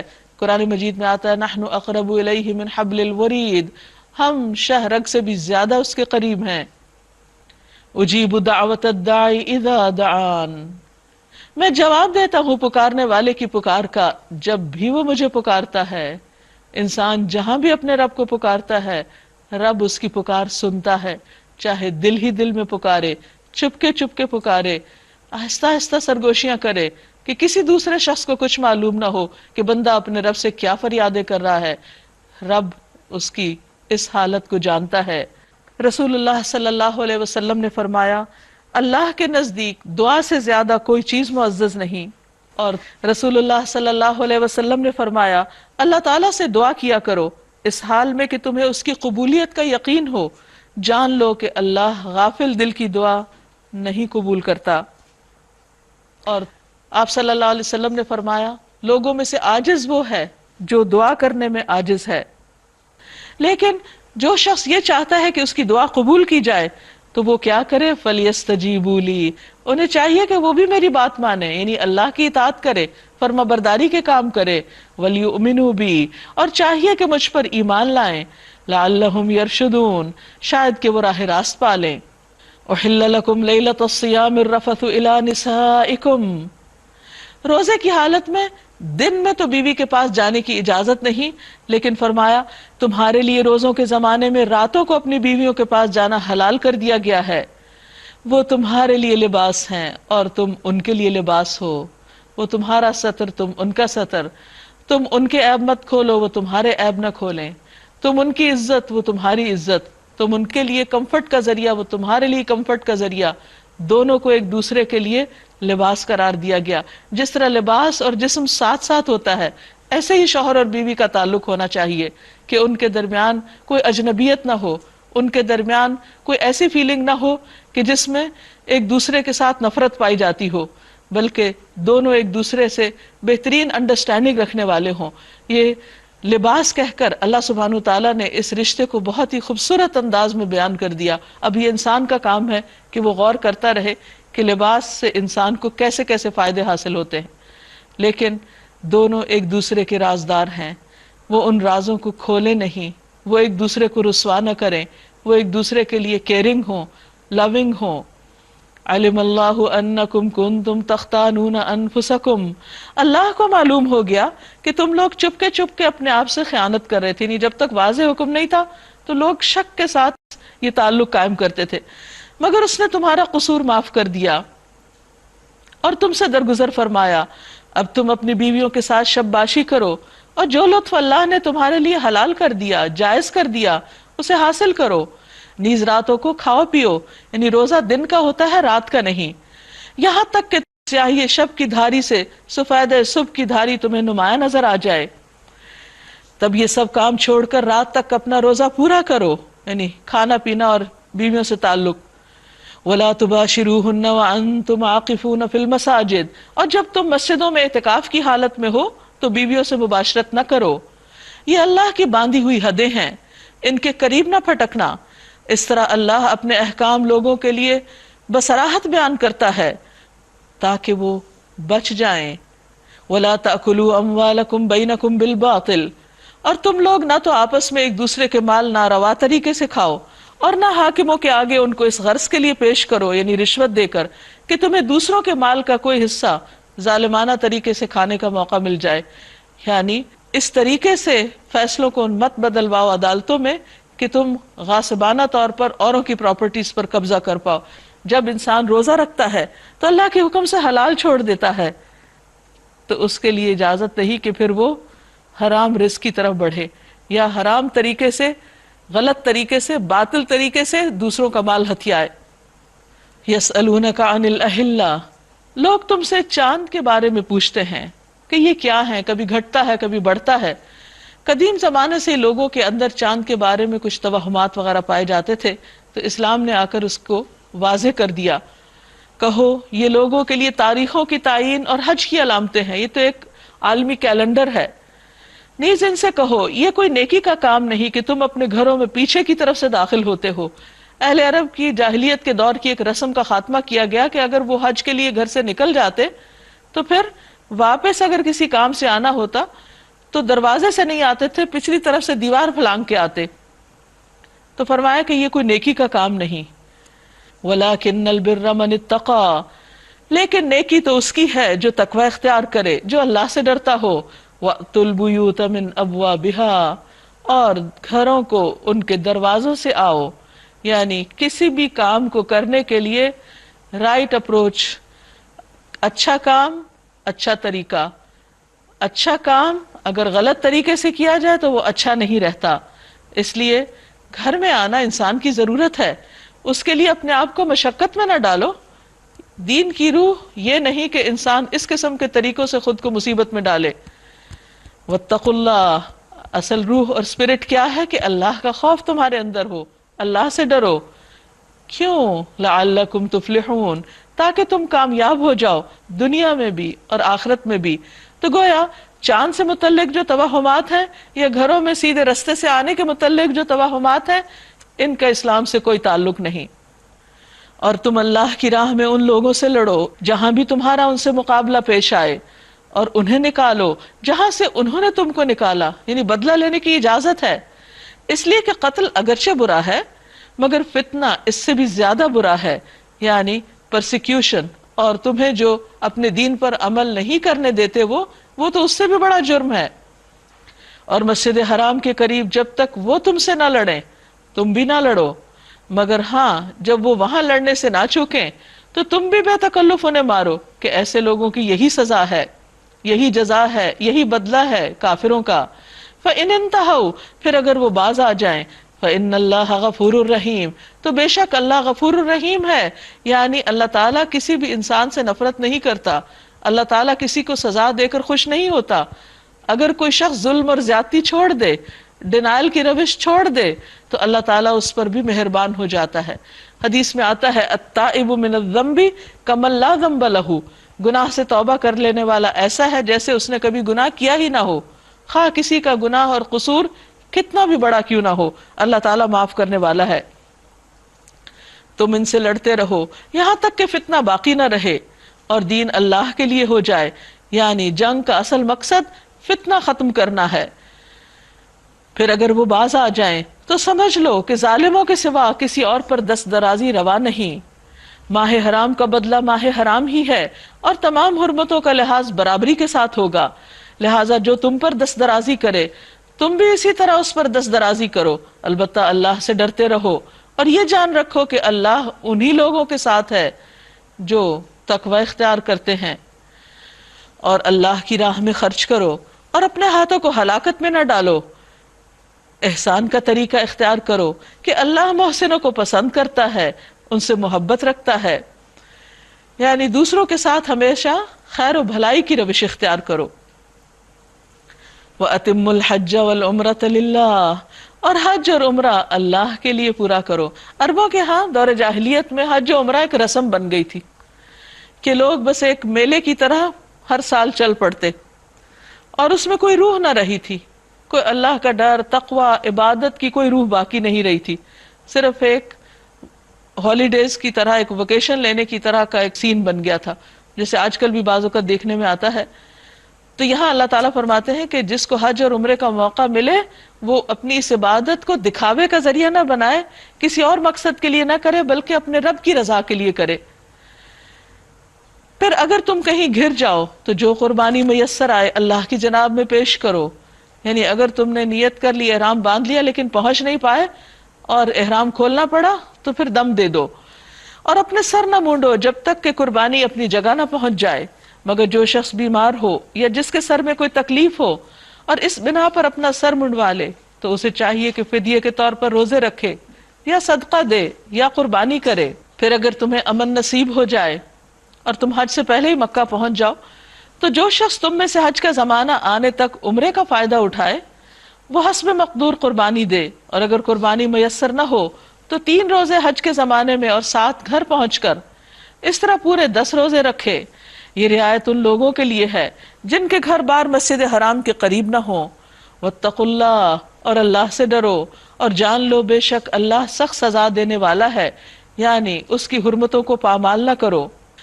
الحج اشہر معلومات، حج کے مہینے سب کو معلوم ہیں۔ فمن فرض فیہن الحج، تو جو شخص ان مہینوں میں حج کی نیت کرے، فلا رفث ولا فسوق ولا جدال فی الحج، تو اسے چاہیے کہ حج کے دوران میں نہ کوئی شہوانی فعل، نہ کوئی بد عملی، اور نہ کوئی لڑائی جھگڑے کی بات۔ وما تفعلوا من خیر یعلمہ اللہ، اور جو بھی تم کوئی نیکی کا کام کرو گے اللہ اس کو جانتا ہے۔ یعنی حج کے دوران یہ تو بتا دیا کہ یہ اور یہ کام نہیں کرنے، اب سوال یہ پیدا ہوتا ہے کہ کرنا پھر کیا ہے؟ فرمایا جو بھی نیکی کرو گے اللہ اس کو جانتا ہے۔ نیکی کی مختلف شکلیں تو تمہیں معلوم ہیں، ان میں سے ہر شخص اپنی حیثیت کو دیکھے، اپنے حالات کو دیکھے، اور جو وہ کر سکتا ہے وہ کرے۔ وَتَزَوَّدُوا فَإِنَّ خَيْرَ الزَّادِ التَّقْوَى، اور زاد راہ لے لو، اور بہترین زاد راہ تقوی ہے۔ یعنی حج پر جاتے وقت سامان تو انسان خوب اکٹھا کر لیتا ہے، یہ بھی ضرورت ہوگی، یہ بھی ضرورت ہوگی، پیسے بھی رکھ لیتے ہیں، یہ کہیں ضرورت نہ پڑے، آخر دم تک گھر سے نکلنے تک انسان چیزیں سمیٹ رہا ہوتا ہے، لیکن اصل اسپرٹ پھر بھول جاتا ہے، اصل مقصد بھول جاتا ہے۔ تو اللہ تعالیٰ فرماتے ہیں کہ ٹھیک ہے ضرورت کا سامان تم لے جاؤ، منع نہیں ہے، کیونکہ انسان بہرحال اسے کھانا بھی چاہیے، اسے رہنا بھی ہے کہیں، اسے کپڑے لباس باقی چیزیں بھی چاہیے۔ اسلام اس کی ممانعت نہیں کرتا کہ انسان اپنی دنیا کی ضروریات پوری نہ کرے، لیکن وہ ہمیشہ یاد دلاتا ہے کہ تقوی، اللہ کا ڈر، شعوری قسم کا حج پوری اسپرٹ کے ساتھ، اور ہر موقع پر۔ ابو سعید خدری سے مروی ہے کہ ان کے پاس ایک آدمی آیا، اس نے کہا مجھے کوئی وصیت کیجئے۔ انہوں نے کہا کہ تم نے مجھ سے وہی مطالبہ کیا جو میں نے تم سے پہلے رسول اللہ صلی اللہ علیہ وسلم سے کیا، میں تمہیں اللہ کے تقوی کی وصیت کرتا ہوں، کیونکہ وہ ہر چیز کا نچوڑ ہے، یعنی ہر طرح کی خیر و بھلائی تقوی سے حاصل ہوتی ہے۔ واتقون یا اولی الالباب، اور اے عقل والو مجھی سے ڈرو، میرا تقوی اختیار کرو۔ اس سے پتہ یہ چلتا ہے کہ تقوی اختیار کرنے والے ہی دراصل عقل مند لوگ ہیں۔ اور اگر حج کے ساتھ ساتھ تم اپنے رب کا فضل بھی تلاش کرتے جاؤ تو اس میں کوئی مذائقہ نہیں، یعنی سفر حج میں تھوڑا بہت بزنس کام کاج بھی کر سکتے ہو۔ پھر جب عرفات سے چلو تو مشعر حرام مزدلفہ کے پاس ٹھہر کر اللہ کو یاد کرو، اور اس طرح یاد کرو جس کی اس نے تمہیں ہدایت دی ہے، یعنی اللہ کو یاد کرنے کے خود ساختہ طریقے نہ نکالو، اللہ کی بتائی ہوئی رہنمائی کے مطابق اس کو یاد کرو، کیونکہ اس کی پسند کے مطابق اگر کام نہیں کیا تو اس کے ہاں قبول نہیں ہوگا۔ یہاں یاد رکھیے کہ دین کے معاملے میں ہمیں اپنی عقل اور اپنی خواہشات کو اپنا رہنما نہیں بنانا، وہی کچھ کرنا ہے جو اللہ نے ہم سے چاہا ہے، چاہے ہمارا دل مانے یا نہ مانے۔ پھر جب عرفات سے چلو تو مشعر حرام کے پاس ٹھہر کر اللہ کو اس طرح یاد کرو جس کی اس نے تم کو ہدایت دی ہے، ورنہ اس سے پہلے تم لوگ بھٹکے ہوئے تھے، یعنی جاہلیت کے زمانے میں تم شرک کیا کرتے تھے۔ پھر جہاں سے اور سب لوگ پلٹتے ہیں وہیں سے تم بھی پلٹو اور اللہ سے معافی چاہو۔ یعنی ابراہیم اور اسماعیل علیہ السلام کے زمانے میں عربوں کا طریقہ یہ تھا کہ 9 ذی الحج کو منا سے عرفات جاتے اور رات کو پلٹ کر مزدلفہ میں ٹھہرتے، مگر بعد کے زمانے میں قریش نے اپنے لیے کچھ مخصوص طریقے ایجاد کر لیے اور انہوں نے کہا کہ ہم عام لوگوں کی طرح عرفات تک نہیں جائیں گے، تو اللہ سبحانہ وتعالیٰ نے عرفات کو حج کے لیے لازم کر دیا، بلکہ ایک حدیث میں آتا ہے الحج عرفہ، حج نام ہی عرفات میں حاضری کا ہے، اور سب کو اس کا پابند کیا، یعنی وہاں پر کسی کو ایکسیپشنلی کچھ چیزوں سے ایگزامپٹ نہیں کیا گیا کہ لوگ اپنی منمانی سے جو چاہیں کریں۔ حج ایک ریچول بھی ہے اور اس کے سارے طور طریقے اسی طرح ادا کرنے کی ضرورت ہے جیسے کہا گیا ہے، تبھی فرض ادا ہوتا ہے۔ فَإِذَا قَضَيْتُم مَّنَاسِكَكُمْ، اور جب تم حج کے ارکان ادا کر چکو، فَاذْكُرُوا اللَّهَ كَذِكْرِكُمْ آبَاءَكُمْ أَوْ أَشَدَّ ذِكْرًا، تو پھر جس طرح تم پہلے اپنے باپ دادا کو یاد کرتے تھے اس طرح اب اللہ کا ذکر کرو، بلکہ اس سے بھی زیادہ، کیونکہ اللہ تعالیٰ اس کا زیادہ حقدار ہے کہ اسے سب سے بڑھ کر یاد کیا جائے۔ فَمِنَ النَّاسِ مَن يَقُولُ رَبَّنَا آتِنَا فِي الدُّنْيَا وَمَا لَهُ فِي الْآخِرَةِ مِنْ خَلَاقٍ، بس لوگوں میں سے کوئی ایسا بھی ہے جو کہتا ہے اے ہمارے رب ہمیں دنیا میں بھلائی عطا کر دے، ہمیں دنیا دے دے۔ تو ایسے لوگ جو صرف دنیا مانگے اس کے لیے آخرت میں کوئی حصہ نہیں۔ گویا حج کا موقع ہو یا عمرے کا تو صرف دنیا کے لیے دعائیں نہیں کرنی چاہیے، آخرت بھی مانگنی چاہیے جو ہمیشہ ہمیشہ کا گھر ہے، کیونکہ ہر انسان کو وہی ملے گا جو اس کی چاہت ہوگی۔ اگر کوئی صرف دنیا چاہتا ہے تو صرف دنیا مل جائے گی مگر آخرت نہیں ملے گی۔ تو اللہ تعالیٰ ہم سے یہ چاہتے ہیں کہ جب ہم دعا کریں تو دنیا کی بھلائی کے ساتھ ساتھ آخرت کی بھلائی کو نہ بھولیں۔ وَمِنْهُمْ مَن يَقُولُ رَبَّنَا آتِنَا فِي الدُّنْيَا حَسَنَةً وَفِي الْآخِرَةِ حَسَنَةً وَقِنَا عَذَابَ النَّارِ، اور ان میں سے کوئی ایسا ہے جو یہ کہتا ہے اے ہمارے رب ہمیں دنیا میں بھی بھلائی دے دے اور آخرت میں بھی بھلائی، اور آگ کے عذاب سے ہمیں بچا، کیونکہ جو آگ سے بچا لیا گیا وہی دراصل کامیاب ہوا۔ ایسے لوگ اپنی کمائی کے مطابق دونوں جگہ حصہ پائیں گے اور اللہ کو حساب چکاتے کچھ دیر نہیں لگتی۔ یہ گنتی کے چند روز ہیں جو تمہیں اللہ کی یاد میں بسر کرنے چاہیے، پھر جو کوئی جلدی کر کے 2 ہی دن میں واپس ہو گیا تو کوئی حرج نہیں، اور جو کچھ زیادہ دیر ٹھہر کر پلٹا تو بھی کوئی حرج نہیں۔ یہاں اشارہ ہے ایام تشریق کی طرف کہ جس میں انسان منا میں وقت گزارتا ہے، کہ 2 دن گزارو یا 3 دن کوئی بات نہیں، اصل بات کیا ہے کہ تم اللہ سے ڈرو۔ وَمَن تَأَخَّرَ فَلَا إِثْمَ عَلَيْهِ لِمَنِ اتَّقَى، جس کے دل میں اللہ کا ڈر ہے، جو اللہ کے لیے وہاں رک رہا ہے تو اس کے لیے کچھ مشکل نہیں، اس پر کوئی گناہ نہیں۔ وَاتَّقُوا اللَّهَ، اور اللہ سے ڈرو۔ وَاعْلَمُوا أَنَّكُمْ إِلَيْهِ تُحْشَرُونَ، اور جان رکھو کہ تم اسی کی طرف اکٹھے کیے جاؤ گے۔ آپ میں سے کسی نے حج کر رکھا ہو تو آپ اچھی طرح جانتے ہیں کہ جس دن کنکریاں ماری جاتی ہیں، یہ منا کا جو قیام ہوتا ہے وہ ایک حشر کا منظر پیش کرتا ہے۔ سخت دھوپ ہوتی ہے اور لوگوں کا ایک ہجوم ہوتا ہے اور ہر شخص جلدی میں بھی ہوتا ہے۔ تو یہاں پر اللہ تعالیٰ موقع کی مناسبت سے ہمیں آخرت کی یاد دلاتے ہیں کہ جان لو تم اسی کی طرف اکٹھے کیے جاؤ گے جیسے آج اس کی خاطر یہاں اکٹھے ہو۔ وَمِنَ النَّاسِ مَن يُعْجِبُكَ قَوْلُهُ فِي الْحَيَاةِ الدُّنْيَا، انسانوں میں کوئی تو ایسا ہے جس کی باتیں دنیا کی زندگی میں تمہیں بہت بھلی معلوم ہوتی ہیں۔ وَيُشْهِدُ اللَّهَ عَلَى مَا فِي قَلْبِهِ، اور وہ اپنی نیک نیتی پر بار بار خدا کو گواہ ٹھہراتا ہے، قسمیں کھاتا ہے۔ وَهُوَ أَلَدُّ الْخِصَامِ، اور وہ سخت جھگڑالو ہوتا ہے، حالانکہ اس کا طرز عمل بالکل برعکس ہے۔ اس کا طریقہ کیا ہے؟ وَإِذَا تَوَلَّى سَعَى فِي الْأَرْضِ، اور جب وہ منہ موڑ کر جاتا ہے تو زمین میں فساد پھیلاتا ہے اور کھیتی اور نسل کو ہلاک کرتا ہے۔ یعنی کچھ لوگ کہتے کچھ ہیں کرتے کچھ ہیں۔ یہ بالکل وہی ہے جو سورت کے شروع میں آیا تھا کہ منافقین کی علامت بتائی گئی تھی کہ جب ان سے کہا جاتا ہے کہ زمین میں فساد نہ کرو تو وہ کہتے ہیں ہم تو اصلاح کر رہے ہیں۔ یہاں اس کو مزید الیبوریٹ کیا گیا ہے کہ کچھ لوگ باتیں بہت اچھی کرتے ہیں لیکن ان کا طرز عمل بالکل اس کے برعکس ہوتا ہے، وہ کہتے کچھ ہیں کرتے کچھ ہیں اور زمین میں فساد پھیلاتے ہیں، جس کی وجہ سے پھر ہر طرف خرابی پیدا ہوتی ہے اور خصوصاً انوائرنمنٹ جو ہے وہ متاثر ہوتا ہے۔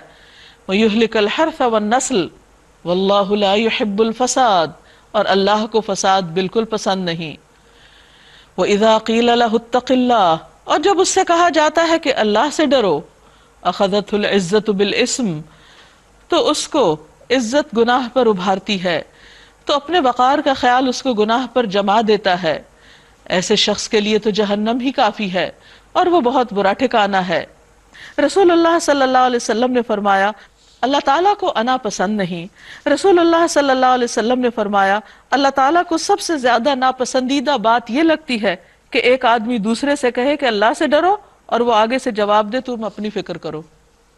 اس کے برعکس ایک دوسرا گروہ بھی ہے انسانوں کا، وَمِنَ النَّاسِ مَن يَشْرِي نَفْسَهُ ابْتِغَاءَ مَرْضَاتِ اللَّهِ، اور لوگوں میں سے کوئی ایسا بھی ہے جو اپنے نفس کو اللہ کی رضا کی خاطر بیچ ڈالتا ہے، یعنی وہ اپنی جان کی بھی پرواہ نہیں کرتا، ہر قیمت پر اللہ کو راضی کرنا چاہتا ہے۔ واللہ رؤوف بالعباد، اور اللہ بندوں پر شفقت کرنے والا ہے، اللہ بندوں کے ساتھ مہربان ہے، وہ جانتا ہے کہ کس کے اندر کتنی ہمت ہے، کون کیا کر سکتا ہے۔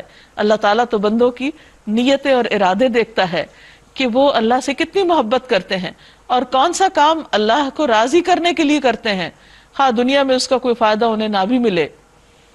یا ایھا الذین آمنوا ادخلوا فی السلم کافہ، اے لوگو جو ایمان لائے ہو، اسلام میں پورے کے پورے داخل ہو جاؤ، پورے کے پورے آ جاؤ، یعنی اپنی مرضی سے پک اینڈ چوز نہ کرو کہ کوئی چیز تو دین کی لے لی اور کوئی چیز بالکل دین کے اپوزٹ اختیار کر لی، یعنی اپنی شخصیت کو، اپنی پرسنالٹی کو اور اپنے اعمال کو اور اپنی زندگی کو تضادات کا مجموعہ مت بناؤ، بلکہ ایک طرف ہو جاؤ۔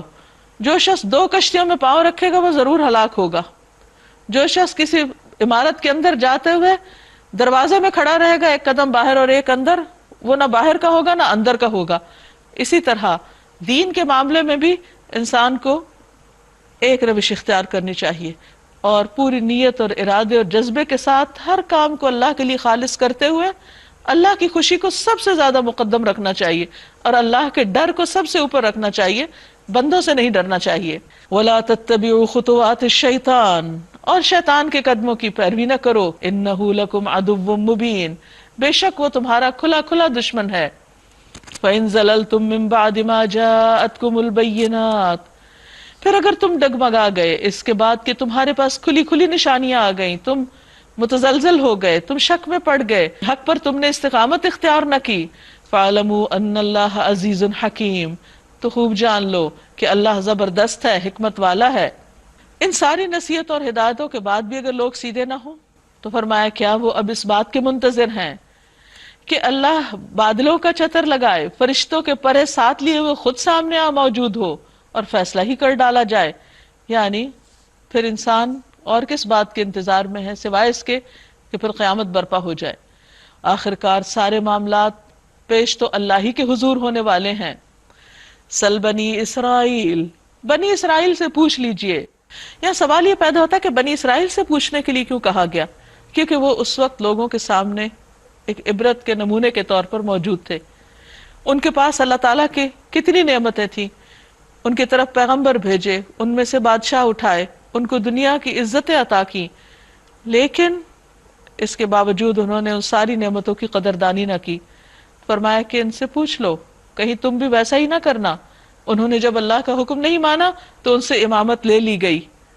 ان سے پوچھو کہ جو اللہ کی نعمت کو بدل دیتا ہے پھر اس کا کیا حشر ہوتا ہے، یعنی جو اللہ کی نعمتوں کی قدردانی نہیں کرتا تو پھر اللہ کی پکڑ سے دور نہیں ہوتا۔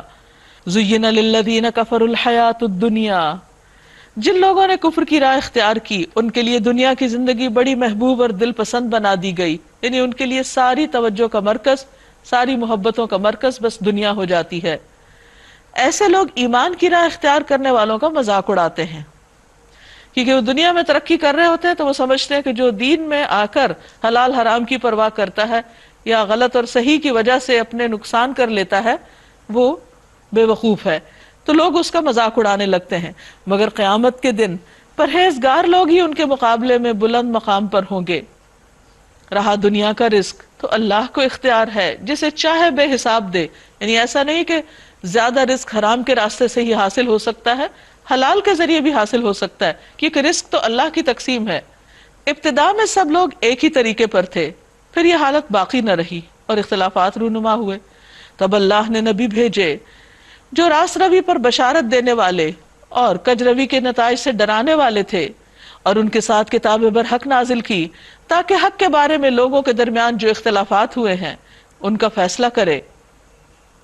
اور ان اختلافات کے رونما ہونے کی وجہ یہ نہ تھی کہ ابتدا میں لوگوں کو حق کے بارے میں بتایا نہیں گیا تھا، نہیں، اختلاف تو ان لوگوں نے کیا جنہیں حق کا علم دیا جا چکا تھا۔ یعنی بعض اوقات اختلاف اس وقت ہوتا ہے جب انسان کو کوئی مس انڈرسٹینڈنگ ہوتی ہے، کسی بات کا علم نہیں ہوتا، لیکن بعض اوقات اختلافات اس وقت بھی ہوتے ہیں جب لوگوں کے پاس علم ہوتا ہے۔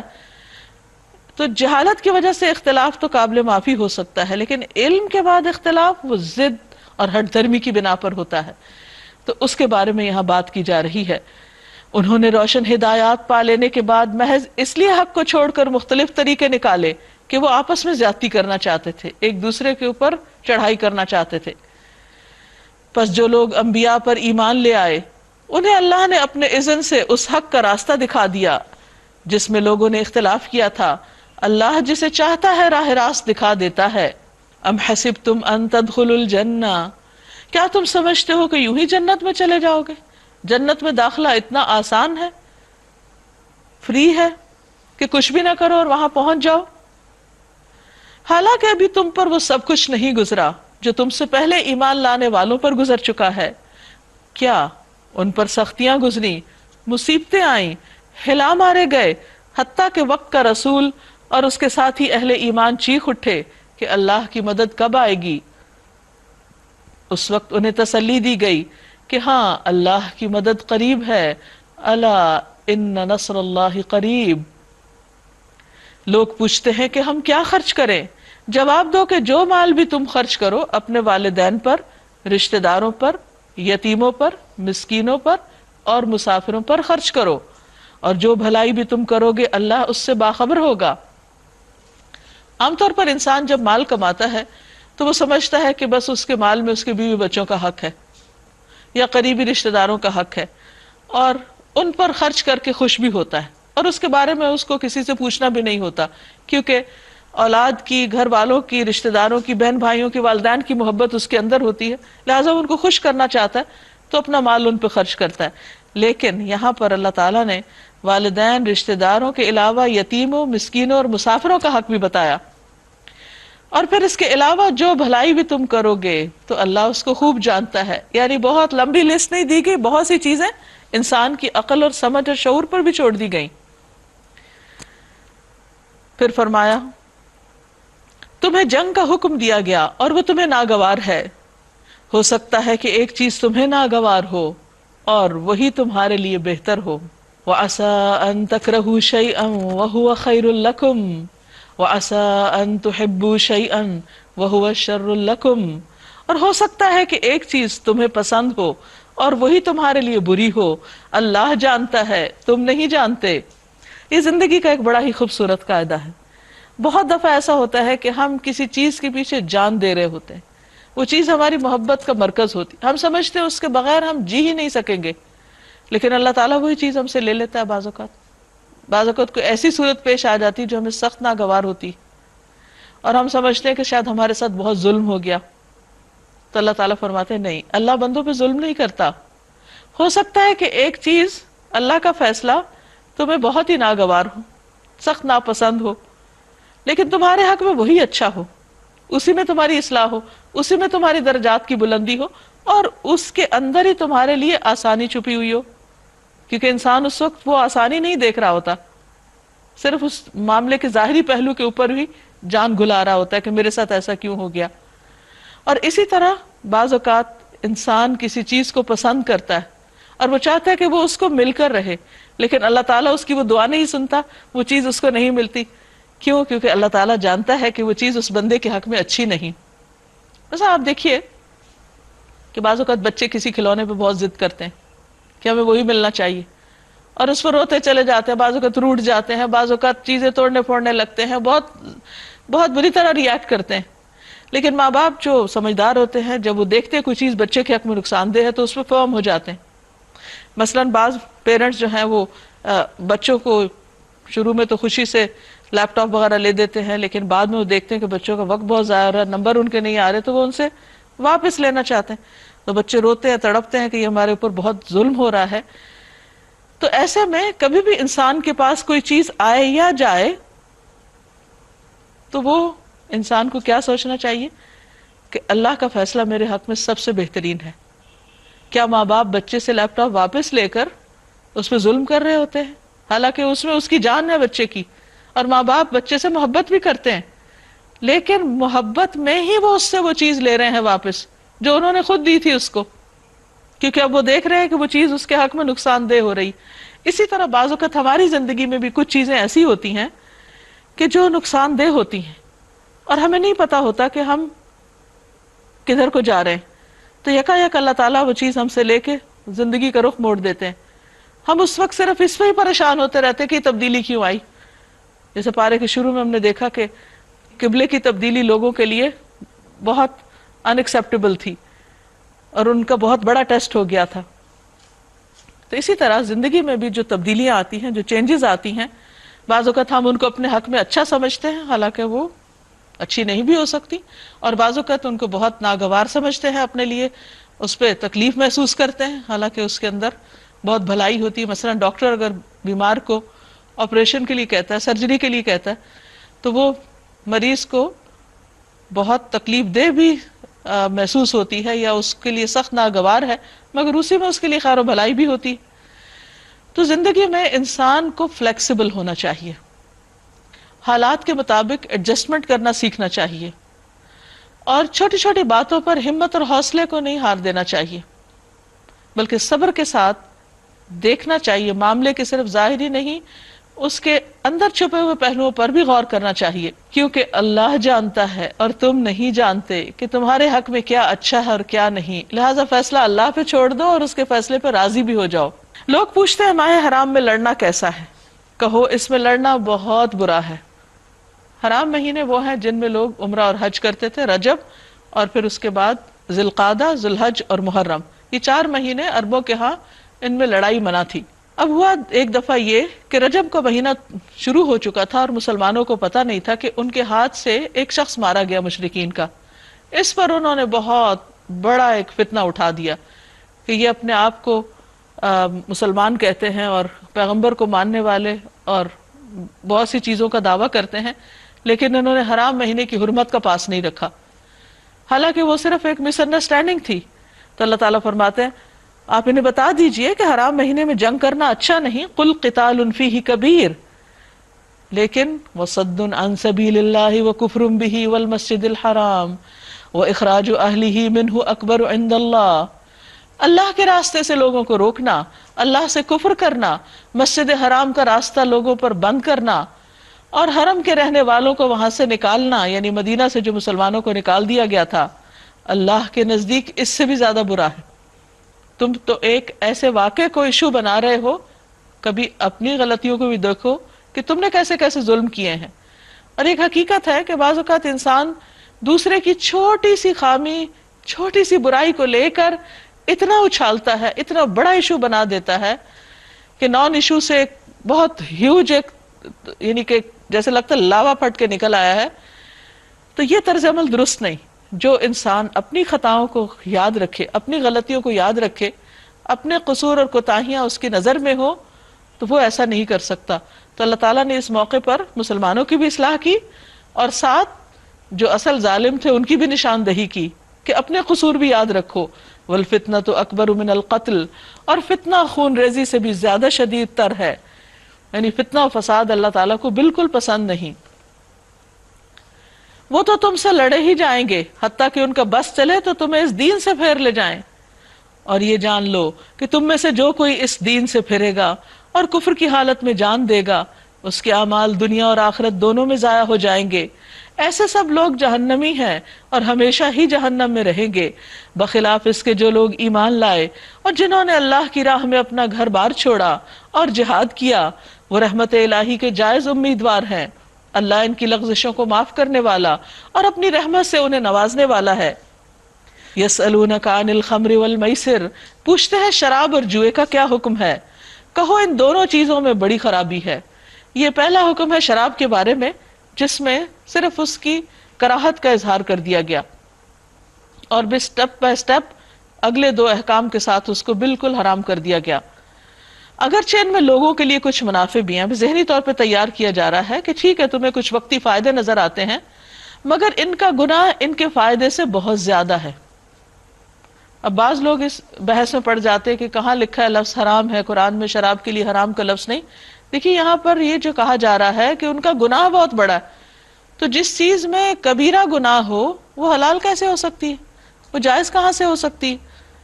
اور صرف وقتی فائدوں کی خاطر جو بہت ہی معمولی ہیں تم اللہ کی ناراضگی مول لوگے. وَيَسْأَلُونَكَ مَاذَا يُنْفِقُونَ، پوچھتے ہیں ہم راہ خدا میں کیا خرچ کریں۔ اب آپ دیکھیے کہ یہ سوال بڑا خوبصورت ہے، دوسری دفعہ آیا۔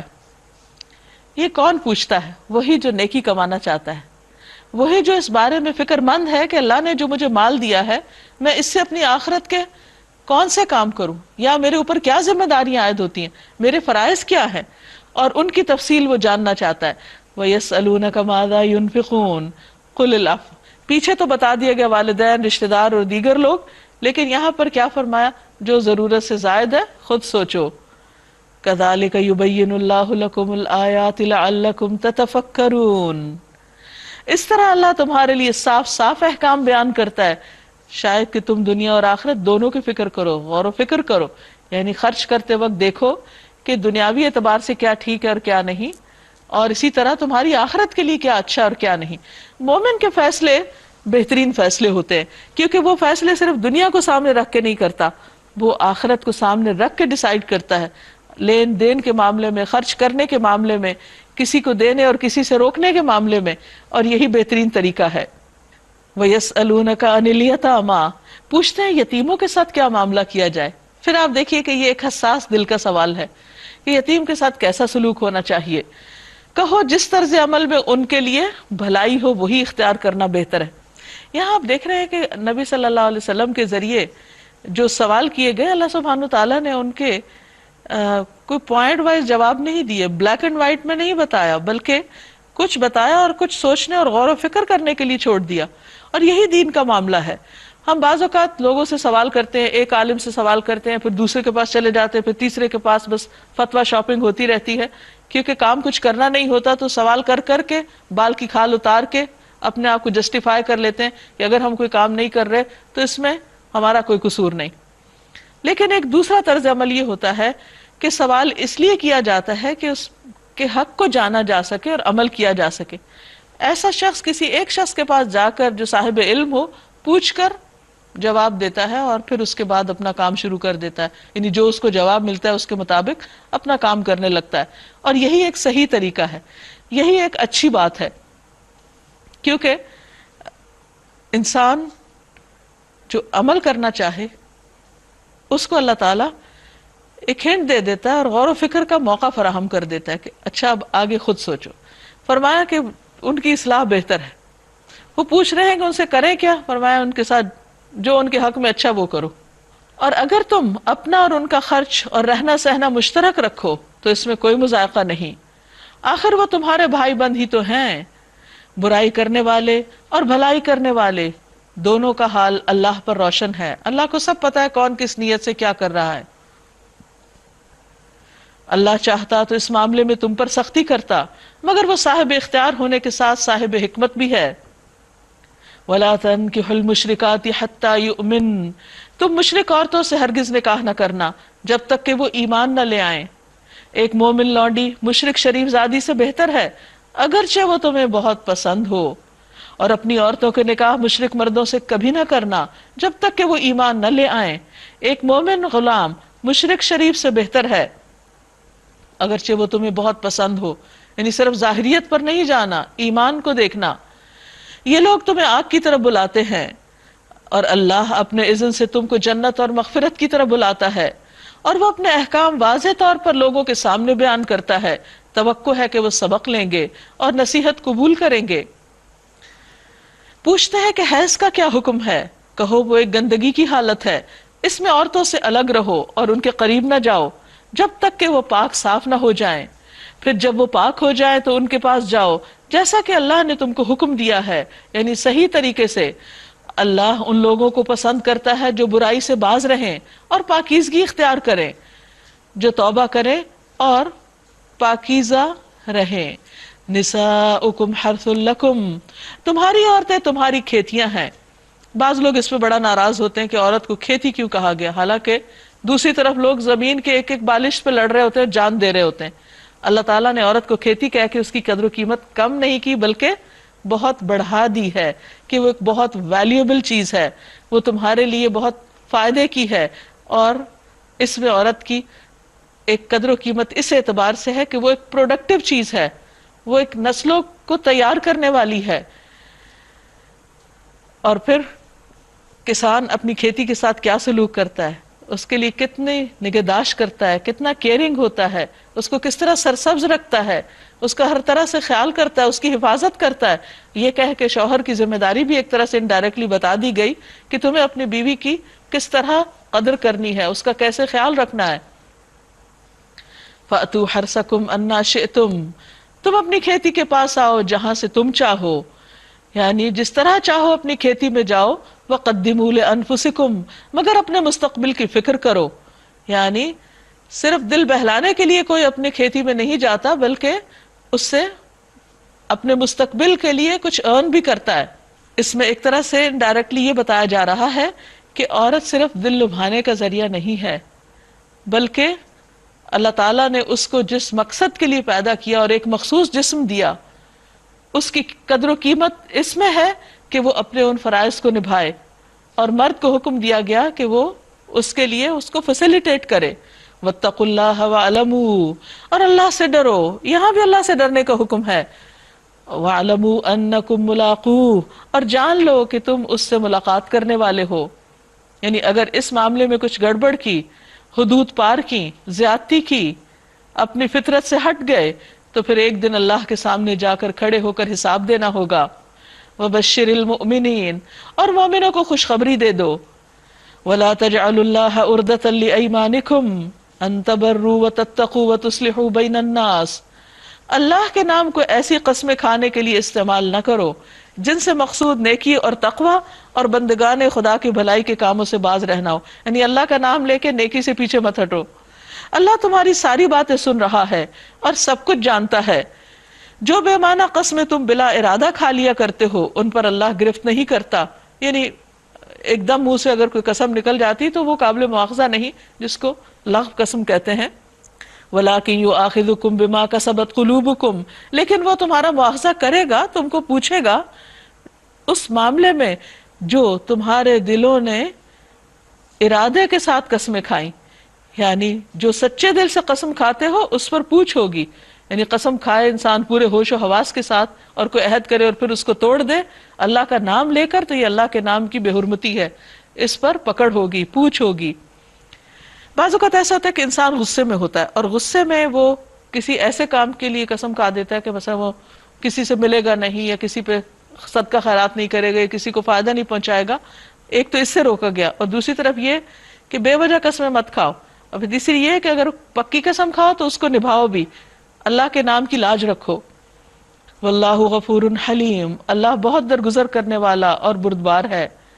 اب ان قسموں میں بعض لوگ اپنی بیویوں کے ساتھ تعلق نہ رکھنے کی قسم کھا لیتے تھے، تو اس کے بارے میں فرمایا للذین یؤلون من نسائہم تربص 4 اشہر، جو لوگ اپنی عورتوں سے تعلق نہ رکھنے کی قسم کھا بیٹھتے، یعنی بعض اوقات بیوی سے ناراض ہو کر اس کو لٹکتا چھوڑ دیتے ہیں اور ان سے کوئی کسی قسم کا ریلیشن شپ نہیں رکھتے، فرمایا ان کے لیے 4 مہینے کی مہلت ہے.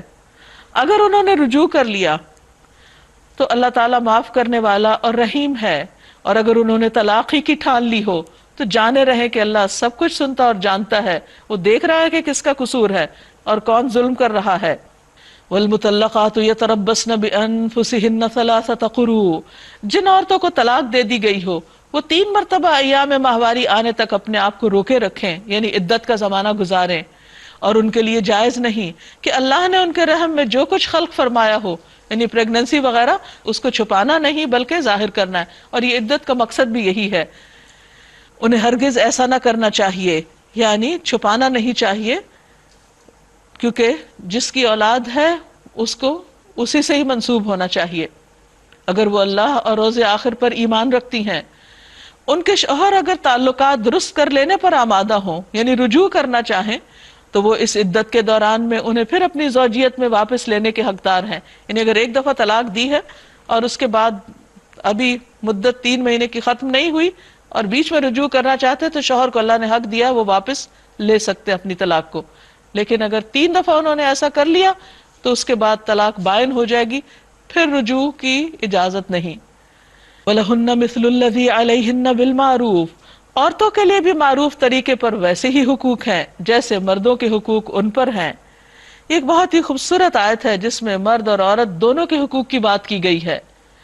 کہ صرف مرد کے حقوق نہیں عورت کے بھی ہیں، لیکن عورتیں یہ یاد رکھیں وَلِلرِّجَالِ عَلَيْهِنَّ دَرَجَةٌ، البتہ مردوں کو ان پر ایک درجہ حاصل ہے۔ وہ کس طرح کہ گھر کی زندگی میں، گھر کے ادارے میں عورت اپنے شوہر کی مددگار ہے، اور مینیجر کا رول مرد کو دیا گیا ہے، ذمہ دار مرد کو بنایا گیا ہے۔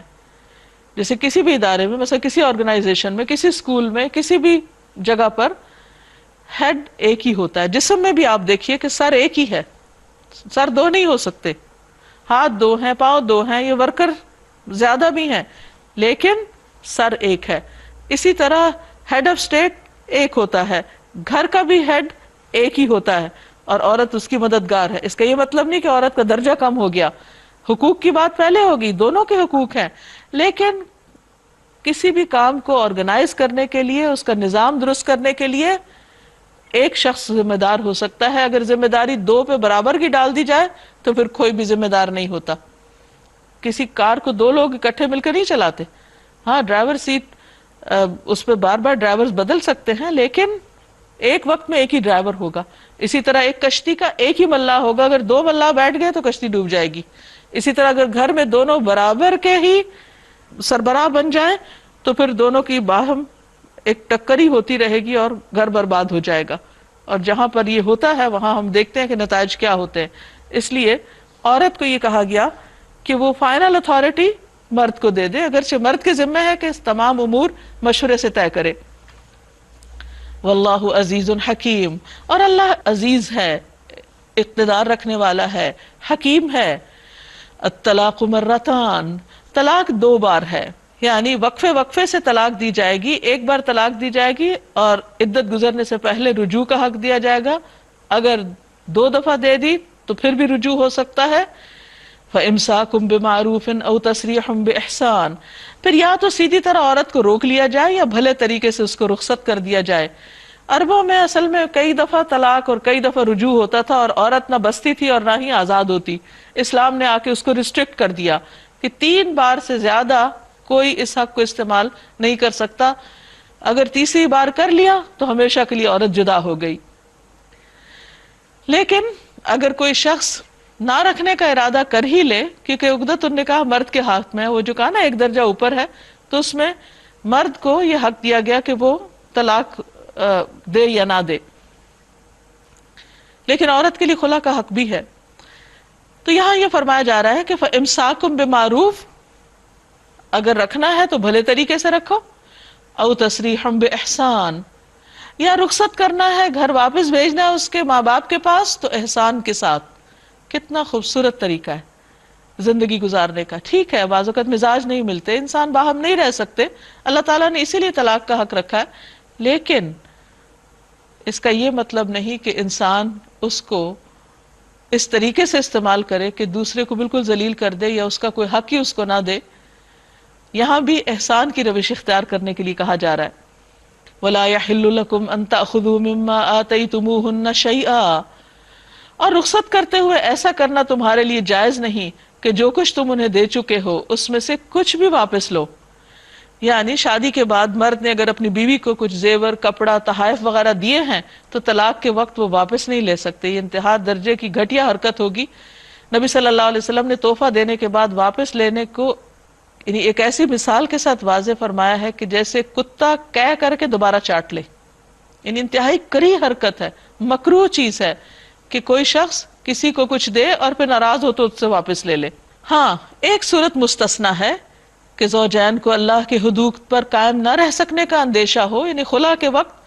ایسی صورت میں اگر تمہیں یہ خوف ہو کہ وہ دونوں حدود الہی پر قائم نہ رہیں گے تو ان دونوں کے درمیان یہ معاملہ ہو جانے میں مذائقہ نہیں کہ عورت اپنے شوہر کو کچھ معاوضہ دے کر علیحدگی حاصل کر لے۔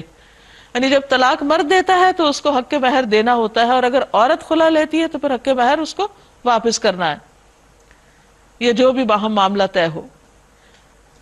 یہ اللہ کے مقرر کردہ حدود ہیں، ان سے تجاوز نہ کرو، اور جو لوگ حدود الہی سے تجاوز کریں وہی ظالم ہیں۔ یعنی اللہ نے لمٹس بتا دی ہیں دونوں کو، اب اس سے آگے نہیں بڑھ سکتے۔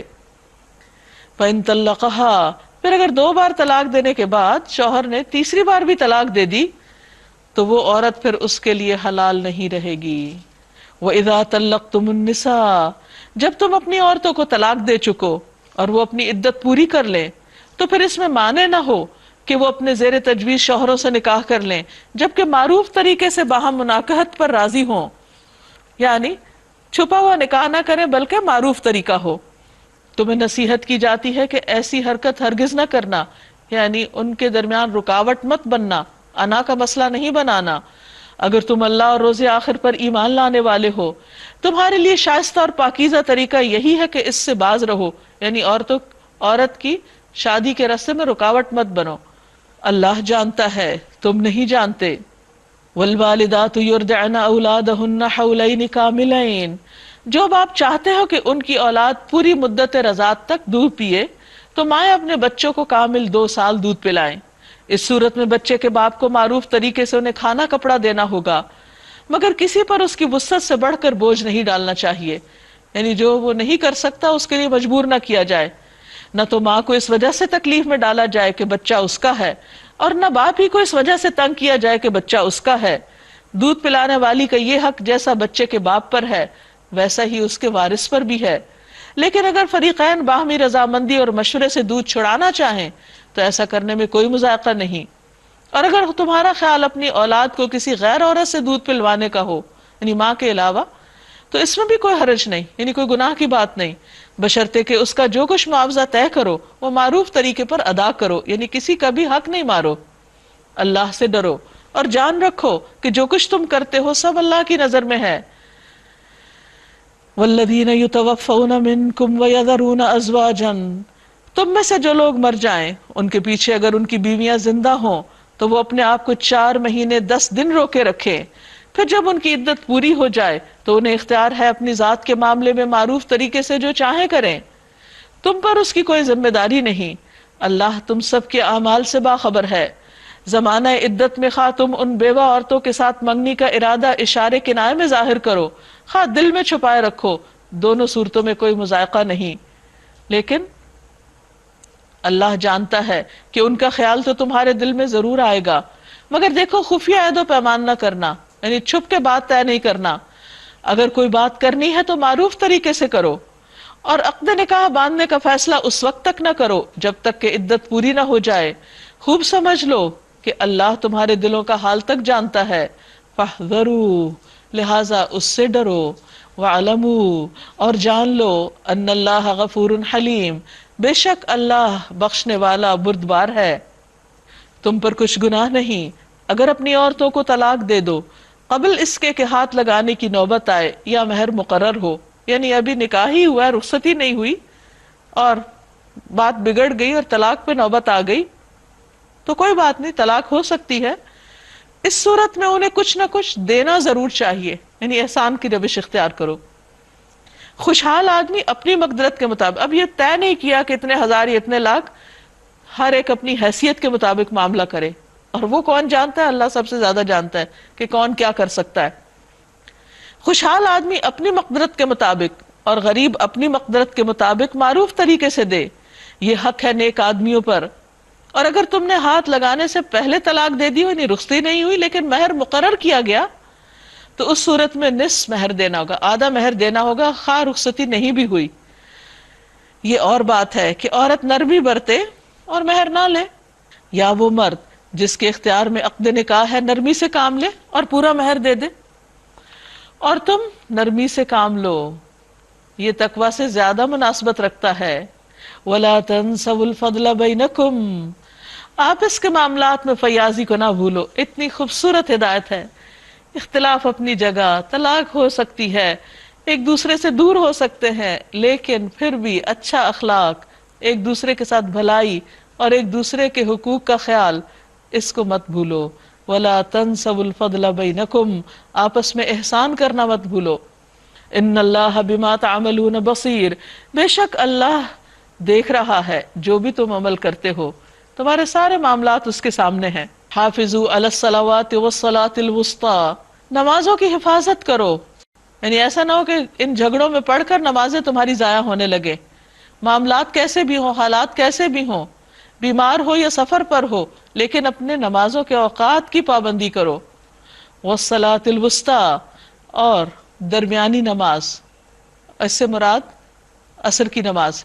وقوموا للہ قانتین، اور حفاظت کس طرح ہوگی کہ انسان نماز کے پہلے بھی جو شرائط ہے ان کو بھی پورا کرے، وقت کی بھی پابندی کرے، اور اس کے بعد جب نماز میں کھڑا ہو تو پورے خشوع و خضوع سے،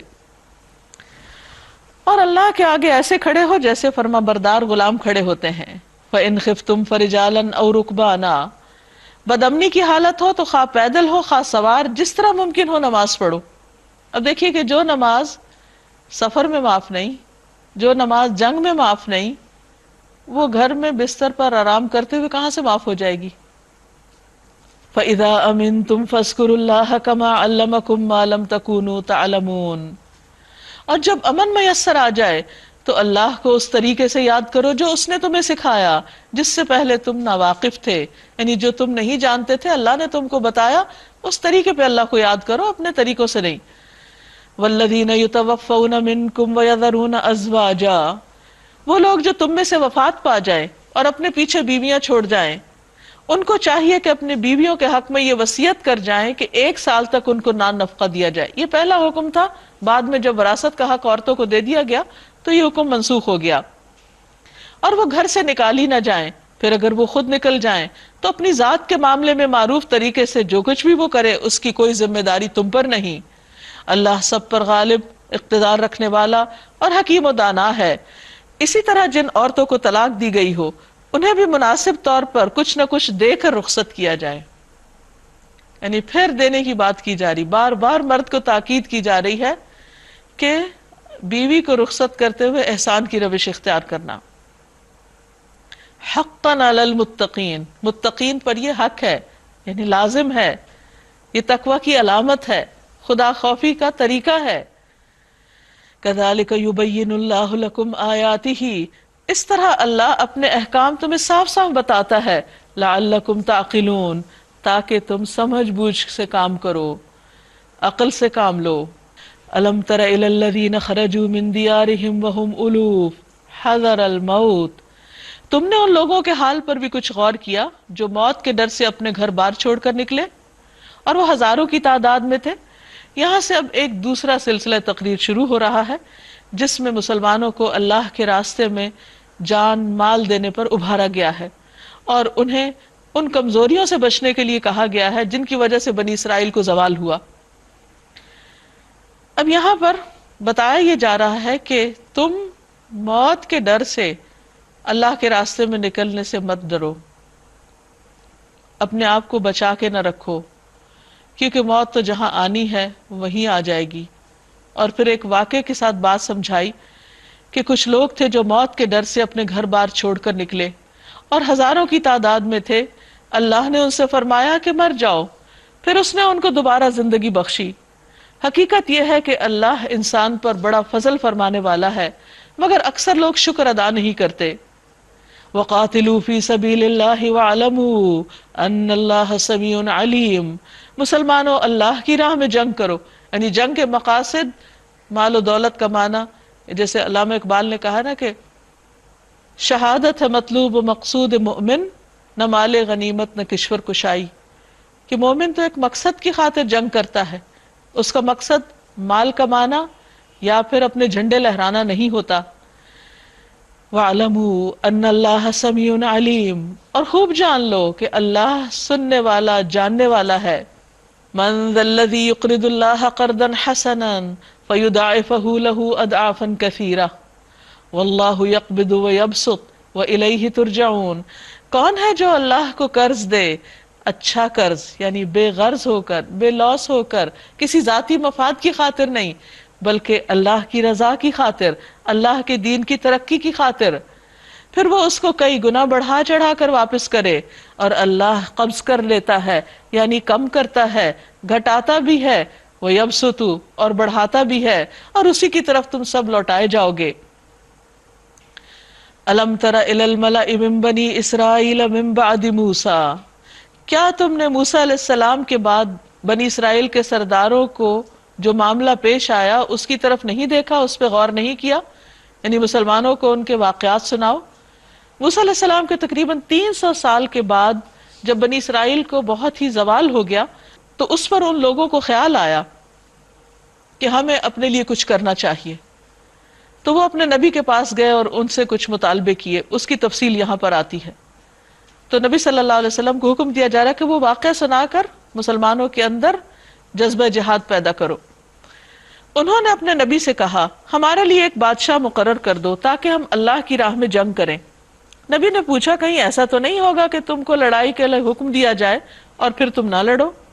وہ کہنے لگے بھلا یہ کیسے ہو سکتا ہے کہ ہم راہ خدا میں نہ لڑیں جبکہ ہمیں اپنے گھروں سے نکال دیا گیا جیسے یہ مسلمانوں کو نکالا گیا تھا، اور ہمارے بال بچے ہم سے جدا کر دیے گئے، رشتے کاٹ دیے گئے. مگر جب ان کو جنگ کا حکم دیا گیا تو ایک قلیل تعداد کے سوا وہ سب پیٹ پھیر کے چلے گئے، اور اللہ ان میں سے ایک ایک ظالم کو جانتا ہے. یعنی مومن کا یہ کام نہیں کہ جو کہے پھر وہ کرے نہیں. تو مسلمانوں کو اصل میں بنی اسرائیل کے واقعات سے یہ سمجھانا مقصود ہے کہ تم نے وہ نہیں کرنا جو وہ کر چکے ہیں، ان غلطیوں سے بچنا ہے، ورنہ انجام وہی ہوگا جو ان کا ہو چکا. ان کے نبی نے ان سے کہا کہ اللہ نے طالوت کو تمہارے لیے بادشاہ مقرر کیا ہے. یہ سن کر وہ بولے ہم پہ بادشاہ بننے کا وہ کیسے حقدار ہو گیا؟ اس کے مقابلے میں بادشاہی کے ہم زیادہ مستحق ہیں، وہ تو کوئی بڑا مالدار آدمی نہیں، ہمیں چنا جانا چاہیے تھا. نبی نے جواب دیا اللہ نے تمہارے مقابلے میں اسی کو منتخب کیا ہے اور اس کو دماغی اور جسمانی دونوں قسم کی اہلیتیں فراوانی کے ساتھ عطا کی ہیں، اور اللہ کو اختیار ہے کہ اپنا ملک جسے چاہے دے. اللہ بڑی وسعت رکھتا ہے اور سب کچھ اس کے علم میں ہے. اس کے ساتھ ان کے نبی نے ان کو یہ بھی بتایا خدا کی طرف سے اس کے بادشاہ مقرر ہونے کی علامت یہ ہے کہ اس کے عہد میں وہ صندوق تمہیں واپس مل جائے گا جس میں تمہارے رب کی طرف سے تمہارے لیے سکون قلب کا سامان ہے. کہا جاتا ہے کہ بنی اسرائیل کا یہ باکس جس میں موسیٰ علیہ السلام کی تورات کی تختیاں بھی تھی، ان کا عصا بھی تھا، کچھ من و سلوہ کے بقیہ جات بھی تھے، تو اس کو یہ بہت عزیز رکھتے تھے. تو ایک جنگ میں یہ باکس ان سے چھن گیا تھا اور یہ چاہتے تھے کہ وہ واپس آ جائے. تو اللہ تعالیٰ نے وعدہ کیا کہ اگر تم اللہ کے راستے میں نکلو گے اور طالوت تمہارے سربراہ ہوگا تو تمہیں وہ باکس واپس مل جائے گا. تو جب لوگوں نے اس پر اعتراض کیا کہ طالوت کو کیوں بادشاہ بنایا گیا ہے اور اس کے پاس مال نہیں، تو اللہ تعالیٰ نے فرمایا کہ اللہ نے اس کو تم پر اس لیے چنا ہے کہ اس کو علم اور جسم میں وسعت دی ہے، یعنی وہ ابیلٹی رکھتا ہے. صرف مال ہی وہ کوالٹی نہیں ہوتی کہ جس کی بنا پر انسان لیڈ کرے، اس کے لیے انسان کو ذہنی جسمانی صلاحیتیں اور طاقتیں بھی چاہیے ہوتی ہیں، اور وہ اس کے پاس وافر مقدار میں موجود ہیں. واللہ یؤتی ملکہ من یشاء، اور اللہ جس کو چاہتا ہے اپنا ملک عطا کرتا ہے، اور اللہ وسعت والا جاننے والا ہے. اور ان کے نبی نے ان سے کہا کہ اس کی حکومت یا اس کی بادشاہت کی نشانی یہ ہوگی کہ تمہارے پاس وہ تابوت واپس آ جائے گا جس میں تمہارے رب کی طرف سے سکینت ہے، اور آل موسیٰ اور آل ہارون کے بقایا جات ہیں جس کو فرشتے اٹھائے ہوئے ہوں گے. کہا جاتا ہے کہ اس میں تورات کی تختیاں تھی، موسیٰ علیہ السلام کا عصا تھا، اور اس کے علاوہ من و سلوہ بھی تھا، اور فرشتے اس کی حفاظت کر رہے تھے اگرچہ وہ ان سے چھن چکا تھا، دشمنوں کے پاس تھا. ان فی ذلک لآیۃ لکم، بے شک اس میں تمہارے لیے نشانی ہے، ان کنتم مؤمنین، اگر تم مومن ہو. فلما فصل طالوت بالجنود، پھر جب طالوت لشکر لے کر چلا تو اس نے کہا ایک دریا پر اللہ کی طرف سے تمہاری آزمائش ہونے والی ہے. یعنی جب انسان اللہ کے راستے میں نکلتا ہے تو اس کا امتحان ضرور ہوتا ہے. فمن شرب منہ فلیس منی، تو جو اس میں سے پانی پیے گا وہ میرا ساتھی نہیں، اور میرا ساتھی صرف وہ ہے جو اس سے پیاس نہ بجھائے. ہاں ایک آدھ چلو پی لے تو کوئی حرج نہیں، مگر ایک گروہ قلیل کے سوا وہ سب اس دریا سے سیراب ہوئے. انہوں نے کہا ہمیں تو بہت پیاس لگی اور خوب پیٹ بھر کے پانی پیا، اور جب پانی پی لیا تو پھر کسی کام کے قابل نہ رہے. ایسے لوگ اللہ کے راستے میں کیا کر سکتے ہیں جن کی توجہ صرف کھانے پینے پر ہی ہو. پھر جب طالوت اور اس کے ساتھی مسلمان دریا پار کر کے آگے بڑھے تو انہوں نے طالوت سے کہہ دیا کہ آج ہم میں جالوت اور اس کے لشکروں کا مقابلہ کرنے کی طاقت نہیں. لیکن جو لوگ یہ سمجھتے تھے کہ انہیں ایک دن اللہ سے ملنا ہے، انہوں نے کہا بارہا ایسا ہوا ہے کہ ایک قلیل گروہ اللہ کے اذن سے ایک بڑے گروہ پہ غالب آ گئے. ان کے اندر کوئی بزدلی نہیں تھی، وہ کم تعداد میں ہونے کے باوجود بھی تیار تھے مقابلے کے لیے. اللہ صبر کرنے والوں کے ساتھ ہے۔ اور جب وہ جالوت اور اس کے لشکروں کے مقابلے پر نکلے تو انہوں نے دعا کی، ربنا افرغ علینا صبرا وثبت اقدامنا وانصرنا علی القوم الکافرین، اے ہمارے رب ہم پر صبر کا فیضان کر، ہمارے قدم جما دے اور اس کافر گروہ پر ہمیں فتح نصیب فرما۔